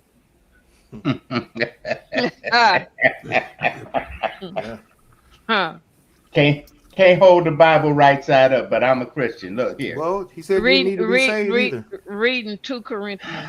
Yeah, he said he didn't need salvation. So, no, but that's a good point of those conversations. Instead of saying something that's not true. I'm a person that did not want to ever be involved with church. I'm a spirit walker. I'm a person that recognizes the Spirit of God. Nobody has life on this planet without His Spirit, and I just need to connect to it. Whether it be Mars, Sharon, Lawrence, E.B., John Crow, or whoever else that I'll come across, and I'm called to love you. Right? Now, that don't mean I let you wash my brain. That don't mean that I can just accept what you say because it's written in somebody's book, and it's written by people that don't even speak like I speak. Right? We trying to teach our kids common sense. Yeah. Let's change how we educate one another and hold folks accountable. Let's build some bridges rather than making crossroads and fences. Yeah. That's the one thing that's going to heal this planet, and I'm on that mission. That's one reason why I keep coming here week after week. Yeah. I get a chance to make a difference. I mean, that's a discussion to be had, and the thing about it is, take what he said and research it.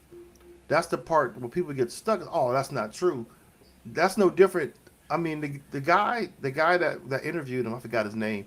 He didn't dispute him, at least in that moment from the clip we saw. He let him finish talking. He didn't say, "Whoa, that's not true," because he didn't even know. He probably did no research. You know what I'm saying? It's different when you have a person that's a scholar. Stokely Carmichael was a scholar. He knew what he was talking about. He did his research. He's not going to put himself out there and not know what he's talking about. And that's one thing where I think a lot of black people, when they're in conversations or in discussions, they're underestimated because their opposition cannot believe that someone knows more than them. And that's what we just saw right there. He dropped facts. You had something, Lawrence? No, I was just gonna say, I use a word about America, call them stupid. Yeah. But I'm gonna change it. It's willful ignorance. Because I'm gonna take you back a couple of videos that you just played. That white lady had facts in her face and she could not see it. Mm-hmm. That young white guy was trying to explain to her, and she was in her mind battling against what she's hearing, what she knows is right, with what she feels. You know what that problem is, huh? I didn't mean to cut you off, but that battle you just said, she's battling something. Her battle is hearing information that contradicts what she's been taught all her life. Mm-hmm. Mm-hmm. That's the battle. It's something like saying, "Hey, that can't be wrong. This is what I've known. This is what I've known." That's always the battle, because when you take away whiteness, what do you have? Nothing. If you take away my blackness, I'm still a grandfather, right? I'm still a brother. I'm still a son, a cousin, right? But what happens to you when you take away whiteness? Yeah. But you So- know, Yeah, it's a battle that they have to fight all the time. They fight it all day long. Yeah. And it's not all of them, right? It's Yeah. you have good people out there. I'm not saying all of them, but there's a cluster of folks that just for whatever reason they just what grandpa told them and what mommy and daddy told them, they just can't shake it. And some of them they weren't even told it. They just surrounded themselves with a group of people and they went down some rabbit holes of websites and podcasts that just spoke a language that they understood and they wanted to believe. It goes. I mean, I don't know if y'all are familiar with that family podcast. It's a son and daughter trying to convert their MAGA father and mother, and they've had this podcast for I don't know. It's been 3 years now, and just now, the mom is starting to wake up. And the only reason the mom is waking up, the father grew ill. He's been in the hospital, and I don't know what he's dealing with, but he hasn't been on the show as much. You can tell that when that stronghold of him, controlling her mind and controlling her thought process, once that was removed, and then common sense started to set in, you started to see a new person in her. And the stronghold is him. And you see this in a lot of marriages, unfortunately, especially when you have a let's go old school male, black or white. You have a woman that stays home and takes care of the kid, right? So she doesn't typically, it's just like Archie Bunker and I saw an old clip and I was just like, whoa, this stuff was toxic as heck back in the day. That's 2026 right there. Yeah, so you have a cluster of women that just were afraid to think for themselves, right?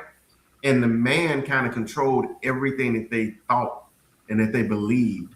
And you see that type of woman and that type of partnership, I would say, that type of marriage is starting to die off because women have educated themselves. They've grown, like they've gotten better. But back in the day, there was a cluster, not a lot of women. There was a cluster of women that were just because they had a man that was their protector and their provider, they listened to everything. And that's where you see a lot of these Republican families is because that family, that father, that grandfather said, this is how we as a family are going to vote. And not until some of these kids go off to college and they start to see other ways of thinking and other thought process and other cultures, and they're like, hold on, that is not what Black people aren't really like that, or Asian people aren't really like that. Like, they're good people. They're fine. There's nothing wrong with them. And they started to think differently.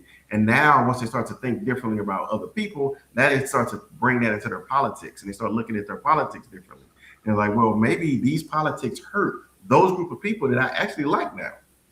So it's this toxic way of thinking that is on both sides, not just a white side.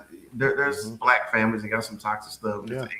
Like it's all over the place. That make you What think. were you gonna say, Sharon?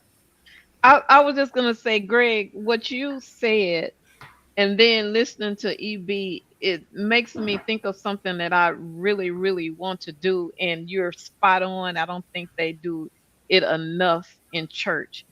I like to take the Bible and put it with history, because now you can really follow why things happen the way they did, because you're correlating it with history. And I think that's the way it should be taught, hand in hand with history. And so you've made me want to find somebody that actually does that.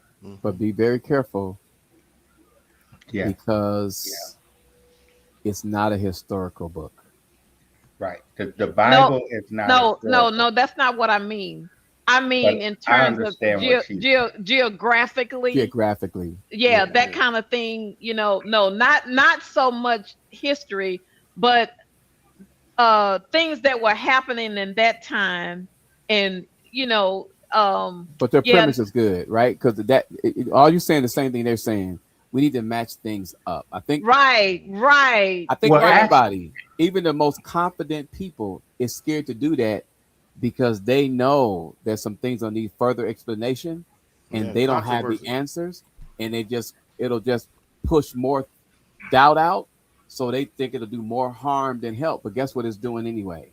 It's It's causing more causing harm. more harm than help. Yeah. Now, take this world view that because of technology, religion changed on this planet, and the Catholics got exposed when Martin Luther invented the printing press and everybody could get their own Bible. It was translated into language that everybody, I didn't need to have a priest do it for me, right? So you have the Catholics versus the Protestants, which was the Spanish against Portugal, and they were learning circumnavigation and going around the world, where people from Africa had already, I mean, there's melanin on every continent on this planet, right?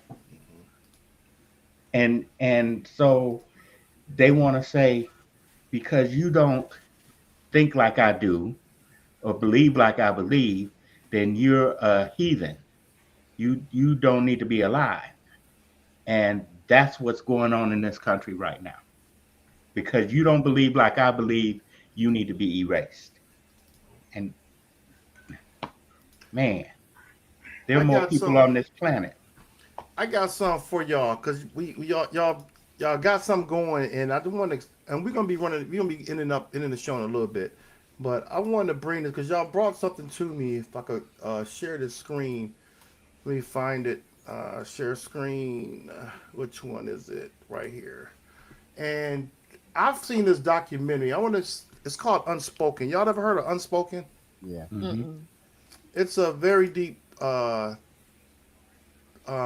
documentary. I want to share it with you guys.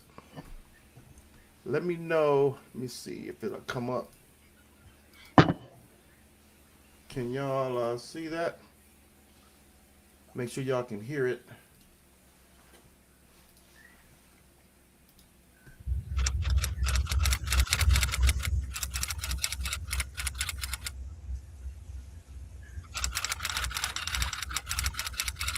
Can y'all hear that?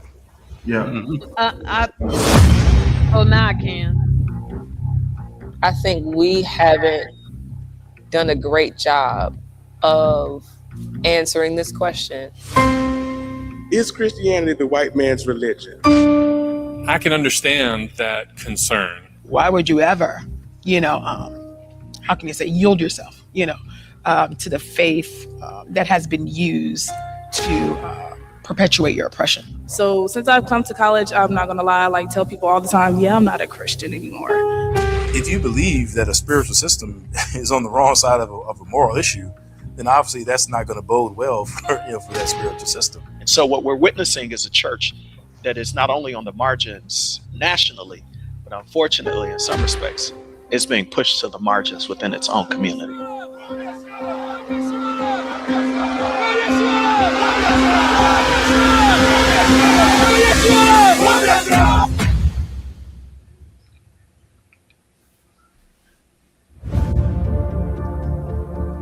I'm Lisa Fields. I'm Christopher Lamarck. And I'm Don Carey.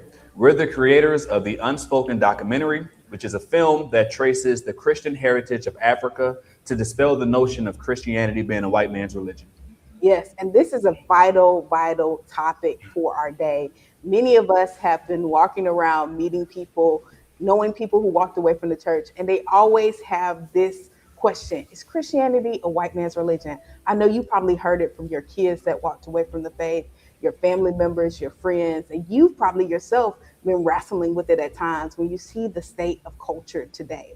Well, we wanted to create a resource that will help you to be able to answer these objections in a way that people are getting information today. So research shows that 75% of men would rather watch a story on a movie as opposed to reading it in a book. And so why the documentary? Well, we want to get this information out there in a way that's engaging, powerful, and immersive. Yeah, I remember when we were at a June 3 Project HBC tour stop at Bethune-Cookman University, a young man came to the mic with tears in his eyes and said his friends had been challenging him on this notion that Christianity is the white man's religion. and their objections were compelling to him, and he didn't have the information to refute what they were saying, and he was about to walk away from the faith. And he said to us, I came here tonight because this was my last resort. If I don't get the answers I need tonight, I'm going to walk away from the faith. We've been working on this project for over 4 years, and we're excited that it has been filmed, edited, and ready to go. It's coming to you very soon, but we don't want to just do this alone. We want to do it alongside of you. We want to give you the opportunity to join us in this unprecedented effort to tell the story of Christianity from Africa to America that is going to impact millions of lives across the world. So the question is, how do you partner with us? It's very easy. Just go to the link provided and follow the simple instructions on the crowdfunding platform. So join us in this effort to bring this documentary to the rest of the world. Help us to dispel this notion and remove the barrier that exists for so many people.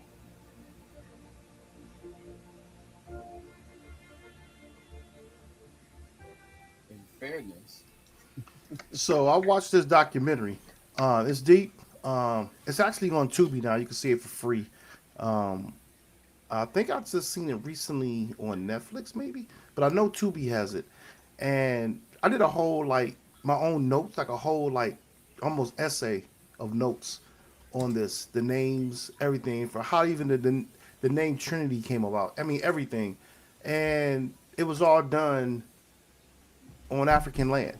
And so the thing that was interesting to me about this also was that the people that they had on there, I've been following a lot of these people, and then my niece, she goes to Wheaton College, which is a predominantly white college in Illinois, Christian college, and one of the professors there who teaches New Testament theology, he was in the video as well. He was one of the speakers there, and he teaches on this. And so he has a really good story. His name is Esau McCulley. And if you get a chance to look him up, he got a couple of books out.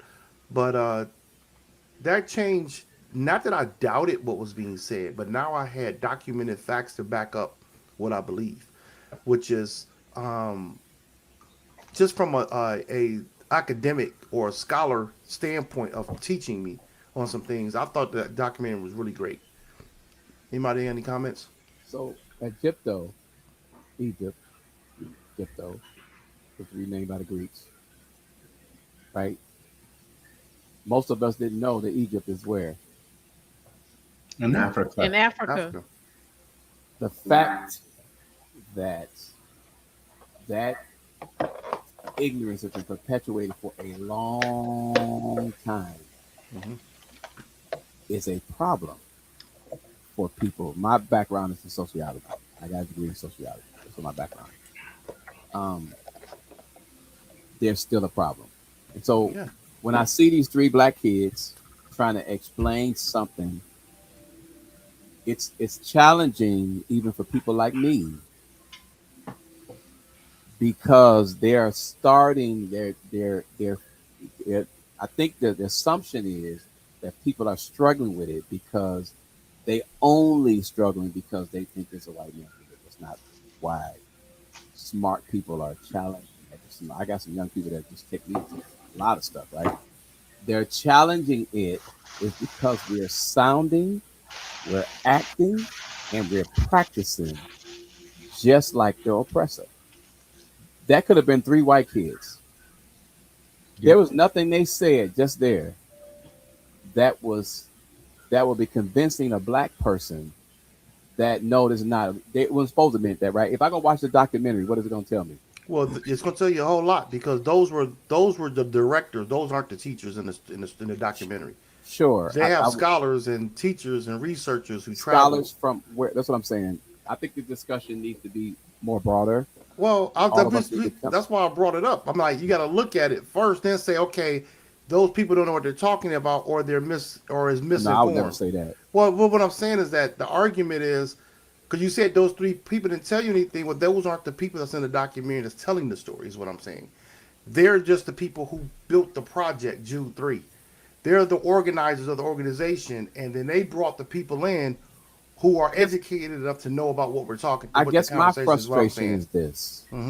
Instead of spending time trying to debate history and where things came from, why don't we start holding the establishment that taught it to follow the rules that they put before people, then you wouldn't have as many people doubt me.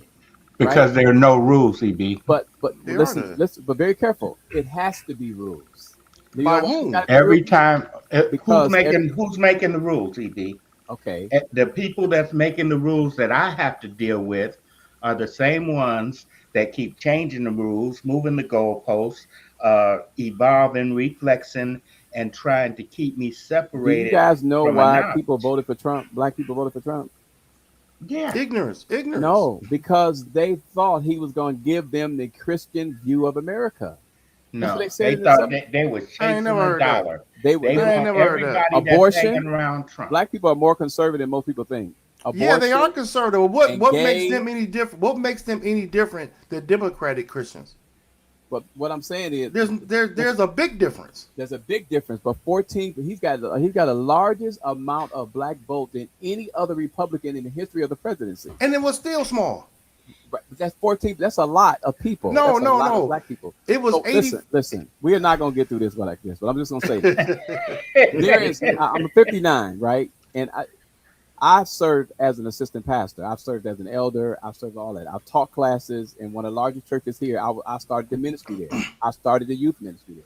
And so what I'm going to say to you is, when you start getting in front of kids that study more than you and listen and pay attention, they got the questions that we never asked. Right. And I agree. That means that you're a good teacher.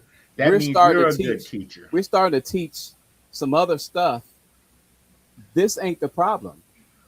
That is not even the problem. But you know, EB, 19% of the people are leaving not because they don't believe some of it. They don't see it. They don't see the. Oh, we're totally in agreement with that. They don't see the example. I'm in agreement with that. Anywhere. No, I'm in agreement with you. That's white church, black church, every For church. 400 years they haven't seen it. I agree with you. So the history of it makes a difference, though, in how people look at it. I agree. 19%, it ain't gonna get no better. It's being addressed little by little, but it's not going to happen in a hurry because too much damage has been done and we don't know enough. We got to continue to have these conversations, get these kids to ask us questions that we can't answer, to make us go down rabbit holes and try to help them understand, because they're coming to this world trying to fix a problem that we have created. I feel like my generation has dropped the ball because what my mom and dad and my great-grandmother and great-grandfather had set up, I didn't continue. I just talked about my entitlement, what my rights are. Well, I think every generation has its version of church hurt, right? I think every generation dropped the ball at some point. And I think this new generation of kids, like you said, EB, they ask questions that generation didn't ask. They challenged the theology that my generation didn't challenge. They go down rabbit holes that I would never dare ask my pastor or my youth pastor or my mom or dad any of these type of questions, right? I would never dare challenge. I'm just sitting there. If they say this is what we're supposed to do, this is what we do. Right? And I think every generation has dropped the ball. I think I've never seen this, and I think EB, you're right. This probably needs a bigger conversation. Yeah. I would challenge us all to go watch it this week, and then let's maybe make this the topic next week, because I would like to dissect everything that they talk about. Now, I do challenge y'all on this. Do not watch this crap on Tubi. Don't watch Tubi. Tubi, I got you. You're right. Tubi is backed by Fox. You're right. Please don't watch anything on Tubi. They're gonna do just like they did with Fox. I'm looking at it now. It's $3.99. I would cash app anybody that needs $3.99 to watch it on Prime. Right. Or any other. No, you're right. You're right. And I'll tell you another thing that we'll discuss this when we're not being recorded, but I have something that you can get and you can watch in anything you want to watch. Yeah, I got that too. Oh, but let me say this. EB, you helped me to understand something that I've been trying to understand. So I think where politicians or even I'm going to say people get in trouble this way. So there was a lady that I worked with. One day we were standing up talking, and she brought up the fact that she had voted for, and she was African American, that she had voted, and this was the first time around that she had voted for Trump. And she said that, and before I knew it, I mean, my emotions took over and my head left me. And I said, I can't believe you voted for him. Do you know who voted for him? He appeals to uneducated, and I just, but she said, I think he's gonna bring religion back into this country. And I'm like, how what? Was somebody reading the Bible? Wait, let me finish. Let me finish. I pray more. I pray more now. So yes, he did. I pray more. Not from that standpoint, though. God used the Babylonians, didn't he? What she meant. So anyway, she said, and so I said, how do you think that's the case? Somebody got a Bible upside down talking about 2 Corinthians, and she said, oh, and then she dogged Obama. So the thing was, a lot of people, like you said, that are so staunch on, and they look at one little thing. So she was mad at Obama for things that he did that, of course, is kind of contrary of what we know the word to be. And she didn't like those decisions that he made. And so when they start talking about, we believe in pro-life and all this kind of stuff, they fixated on that alone. Yeah, they did not look at the other repercussions of him being in office. So you made me understand why, because I couldn't understand her thought process. I'm like, how? But that just helped me to understand why, because that's all she was fixated on, was that and that alone. And for her to dog out former President Obama, and it was only because of decisions that he made that she felt was contrary to the word. Ramaswamy is in Ohio's churches right now. Say that again. Ramaswamy, who's running for governor, is in Ohio black churches right now. He is visiting black churches every week right now. And guess what? I got news for you. He's probably going to get their vote. They were hugging him like he was a brother. Yeah. Now, the thing about it is that's why I always ask the question, Democratic church, Republican church, you're supposed to believe in the same Jesus. You're supposed to believe in the same gospel. And when you look at it, you're like, what gospel are you interpreting? Because it's not the same. Right. The way it's presented. And you just when you said it, EB, about, they thought bringing church back into the country, that showed their lack of education. Because if you go back to what church was pre-civil rights, the interpretation wasn't for us. It was nothing about liberation. Bringing church. They were bringing denominations. Right, exactly. The fragmentation of the church. That's what got spread around this world, and why we're in this state right now, because there was no unified church by the time it started being spread. I would say that, we're talking about EB. If you guys want to do it, take a look at it on Prime. Take a look at the video, and then we come back and have a discussion on it. Send me the exact title so I know what I'm looking for. Did you find the link, Lawrence, from Prime? Yeah, I can forward it. Yeah. Unspoken. Put it in our other chat, the Signal chat. And the thing about it is that I just wanted to bring that out because we look at how the conversation of faith being put out there from a political standpoint, and how it's manipulative and it's just totally misinterpreted, and it's dangerous. And when we talked about the Kwame Ture, it just made me think about this video I saw, and I thought it was very educational, from names that I didn't know about from those time periods, the different philosophers and speakers that was from Africa at that time. But I got to lighten up a little bit. I got this video I'm going to show last before we end it out, and I just need y'all to give me your interpretation. Everybody on here married, or you were married, Sharon. Greg is married. Everybody's married, but this American video right here. This should lighten the mood a little bit. God, I'm so irritated. I am so. Hold on 1 second. I think I messed it up. One sec. Let me bring the right video in. Why are you irritated? Can you let me? Why can't I get the right video in here now? Sorry. This is not right. Oh, I'm still screen sharing. That's why. Dang it. So here we go. We're going to do this again. I thought it was pretty hilarious. God, I'm so irritated. I am so irritated right now. Why are you irritated? Can you let me get it out and not cut me off, please? Really? Can you just let me talk and I will tell you off. I'm just asking why you're irritated. You said you paused after you said you was irritated. So I asked why you was. I never paused. And now I see that you're getting mad, so I don't even want to talk to you. I'm not going to deal with that. I'm not mad. Well, I feel that you're mad, and this is why I can't talk to you.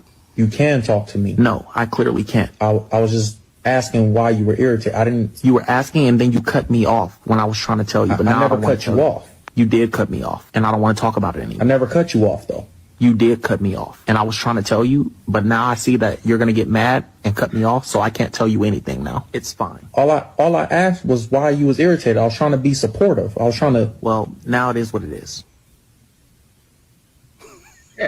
Are you gonna say something? Say something. I don't know what to say. I'm confused. So what you're saying is I'm confusing you. So you're confused about being with me? You don't know if you want to be with me or not? I never said that. Oh, wow. So what are you saying? Wow, because you're cutting me off, there. getting mad, and telling me that you don't want to be with me. Now what?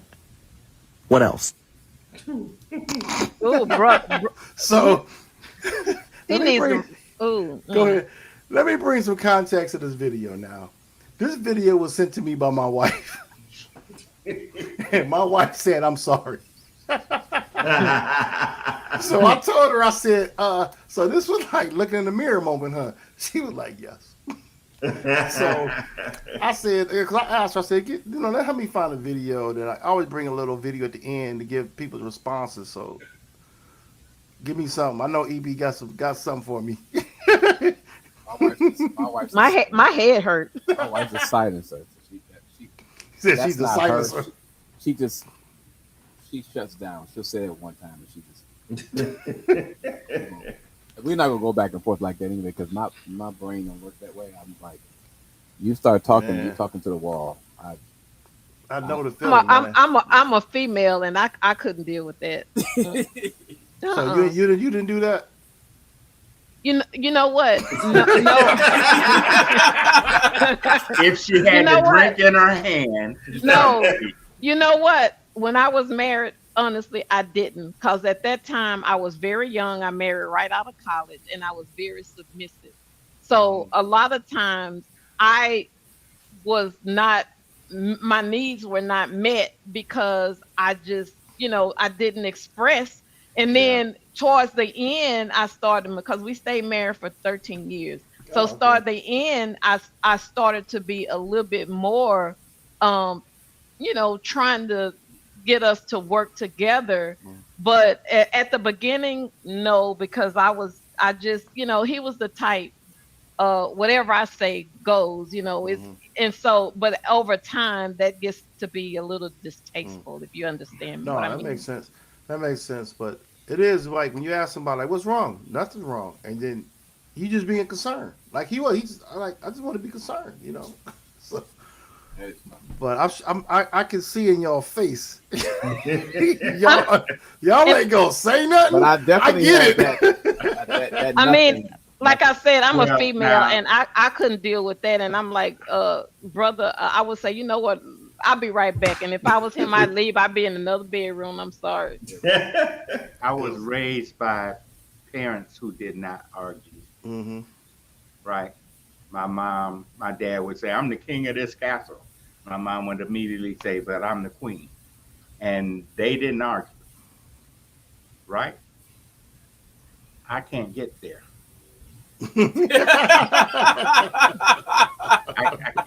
I can't. Because I have to recognize that people are shaped by their life experience and That's how they right. see the world. And I married a woman who was born disabled. She never saw the world like I saw the world, Mm-hmm. right? So it's surrender and acceptance Yeah. that God put us together to save my life. And she showed me miracles.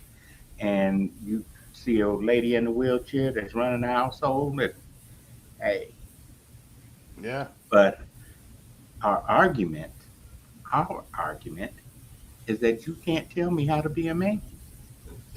You can tell me how you think a man should be, but I was raised in a lineage of men going back 4 or 5 generations, man to man, right?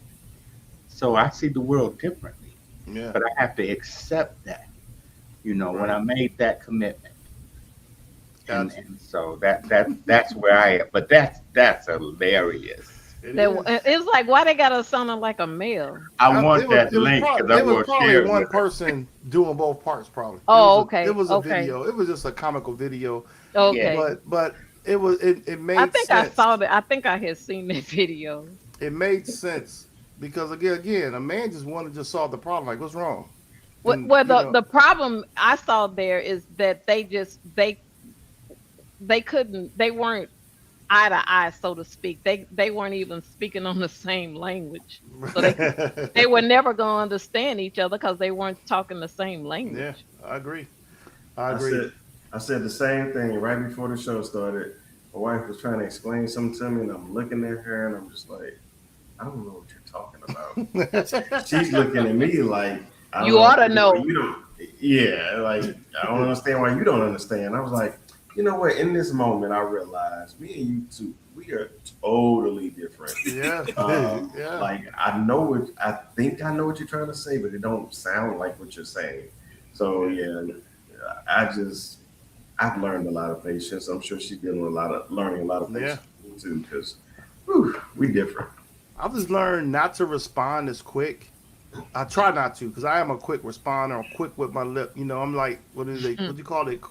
Quickly. Ooh, that's a no. I know. Especially it's a smart lip. And I'm good at that too. I got quick one-liners that just do it. Wait, But that's Cleveland. That's Cleveland, right? That's Cleveland. Cleveland. But one thing I started doing because I'm trying to figure out where we're at in the conversation. So she'll say something, and my wife, I tell her she starts at the end of the conversation and works her way backwards. So she'll say, "Man, that lady hit that pole," and I'm like, "Who? What?" She's like, "Well, let me finish the story." And I'm like, "Well, who is they? Okay? Are they hurt? Like, they living? And it's like, well, this lady was running out in front of me, and I start from there. Like, so I know what happened, but we start here, and man, it's like that. But that video, she sent it to me. I love my wife, and I really honor her for the fact that we're both learning to the fact of we're willing to accept our flaws and to be open with our flaws to one another and recognize it. So if I say this is what I see in you, it can't be a lie because this is what I see, and vice versa. And so we're working on that point, and I think it's getting there pretty good. But one last thing before we go, we got our rapid fire. This is a new segment. I don't think Sharon experienced this, and we 11 minutes. We are running 2 hours now. This is the second week in a row. So it's like, all right, because we got some heavy stuff here. So let's breathe. Let's laugh. We just laughed on that one, but it's time for rapid fire. Starting off with you, EB. What is the pettiest thing you ever done that you would absolutely do again? And I know you done some petty stuff now. Bro, I can write a book on petty. Yeah, that's all like people do stuff to me. Mm-hmm. Man, let me think about it. Come back to me. Let me think about it. What about you, Greg? What's the pettiest thing you done, man? Come on, y'all. I know y'all done some petty stuff. I made things harder for her. That's all I can say. I made it harder than it should have been. Okay. Oh, I know what it was. There was a guy at work that he liked stuff in certain positions, and every day I would go over and move his stuff every day. And so this is at Cleveland Brown Stadium. This guy had big arms, man. So I went over there to say hi to him. Good morning, man. He goes, "You move my stuff?" I go, "Yep." He goes, "Somehow you mistake me for somebody that would knock the out of you." That changed real quick, didn't it? What about you, Lawrence? I don't know if it's just petty or just flat out mean, but I'll say I was young, so I need some grace. And so my ex-wife, which is probably why, but I used to hate piles of clothes on the floor or just laundry baskets with clean clothes just sitting there forever. It drives me crazy. I don't know why. So I sit there and I wait, and I'm the person that like I keep score. So I track how many days it's been sitting there, and I'm like, okay. So I think it was one day she was going somewhere. I knew she was gonna be back late. So I took all of the clothes and just laid them out on her side of the bed. I just dumped the baskets out because it's all her stuff. I just dumped it out on her side of the bed, and I knew if she wanted to go to sleep, she got to put these clothes up. So that was petty and mean. You've been watching my wife. Wow. What about you, Sharon? I'm sitting here thinking. I'm trying to think of something petty.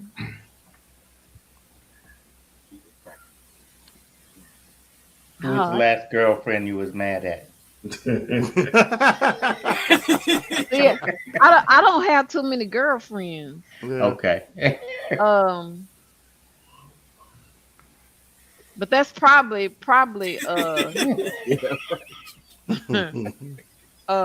trying to think of something.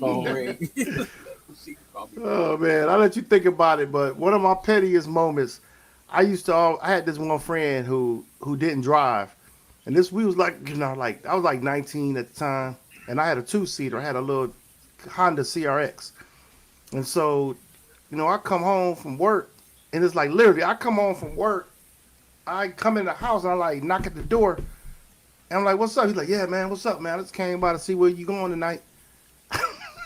Every day he wants to get in my car and ride with me. So instead of coming home from work one day it's like 2 days in a row, I purposely went to my uncle's house and I stayed till like 6, 7 o'clock. I knew I was going on a date that night.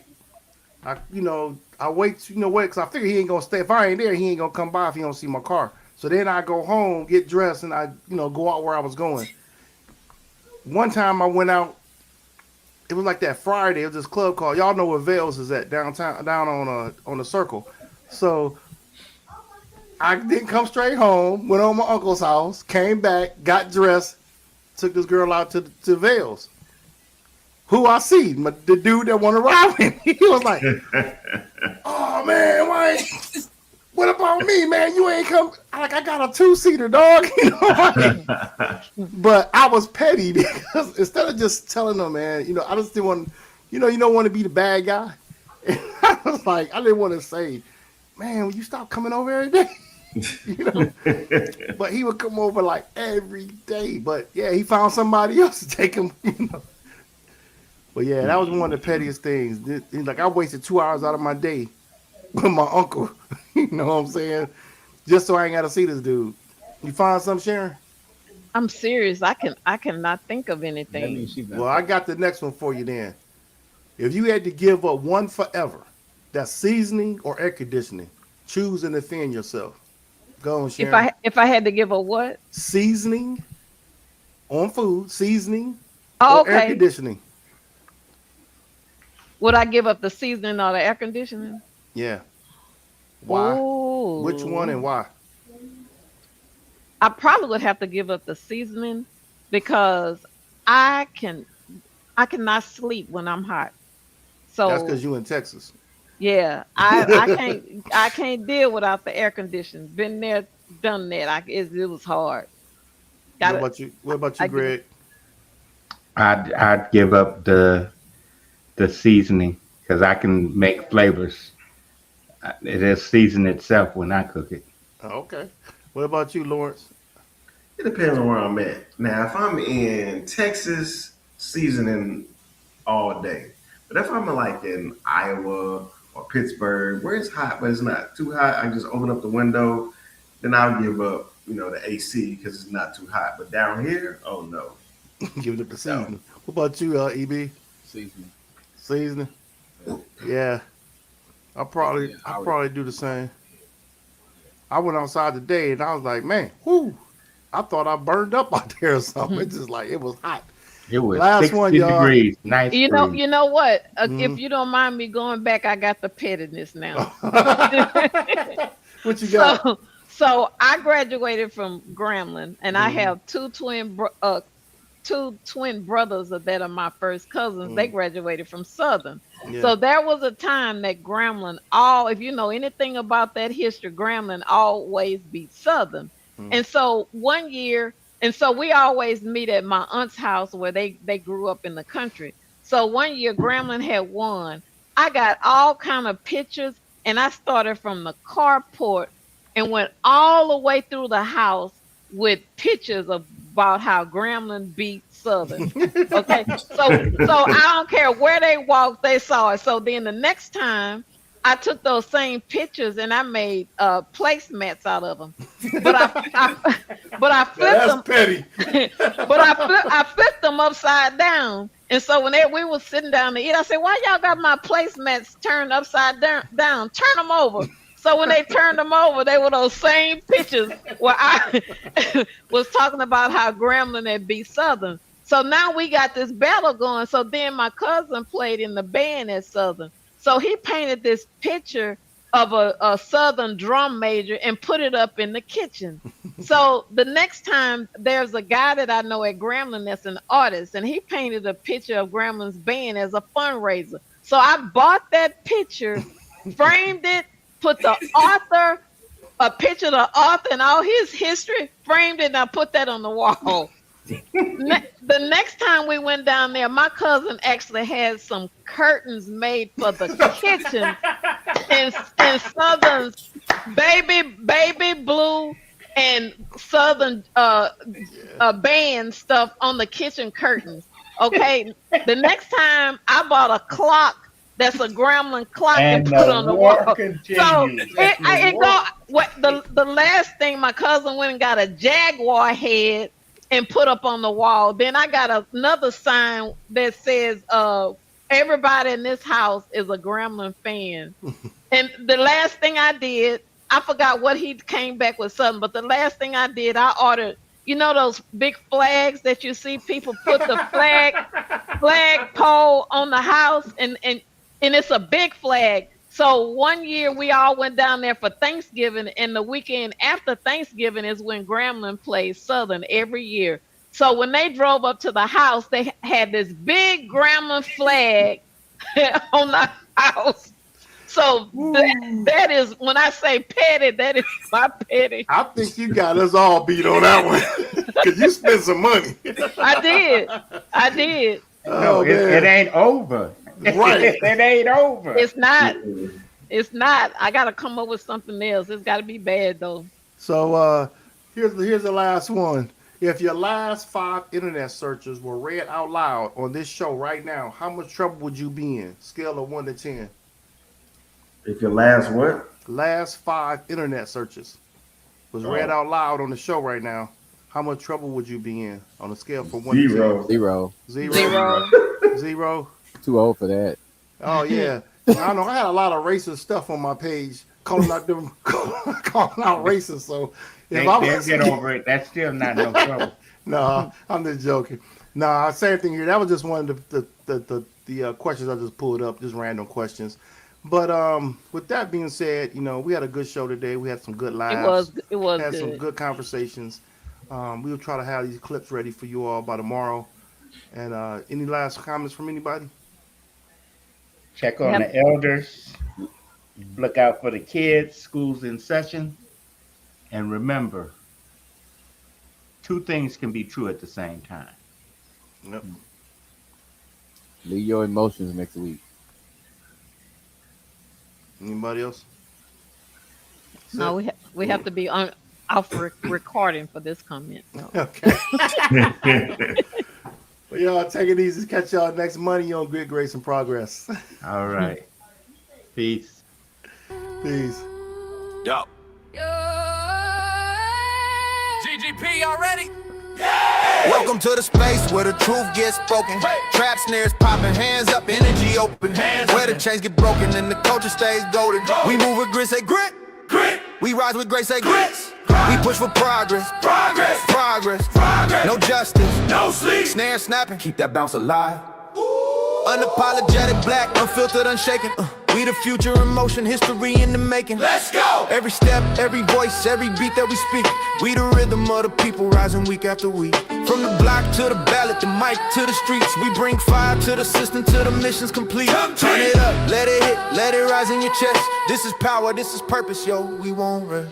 So lean in, tune up, let your spirit digest. This is grit, grace, and progress. Yeah, feel that, hold that, let it settle in your soul. Grace, power in the place. Grace and progress, say it. Grace, power in the place. Grace and progress, say it. Grace and progress.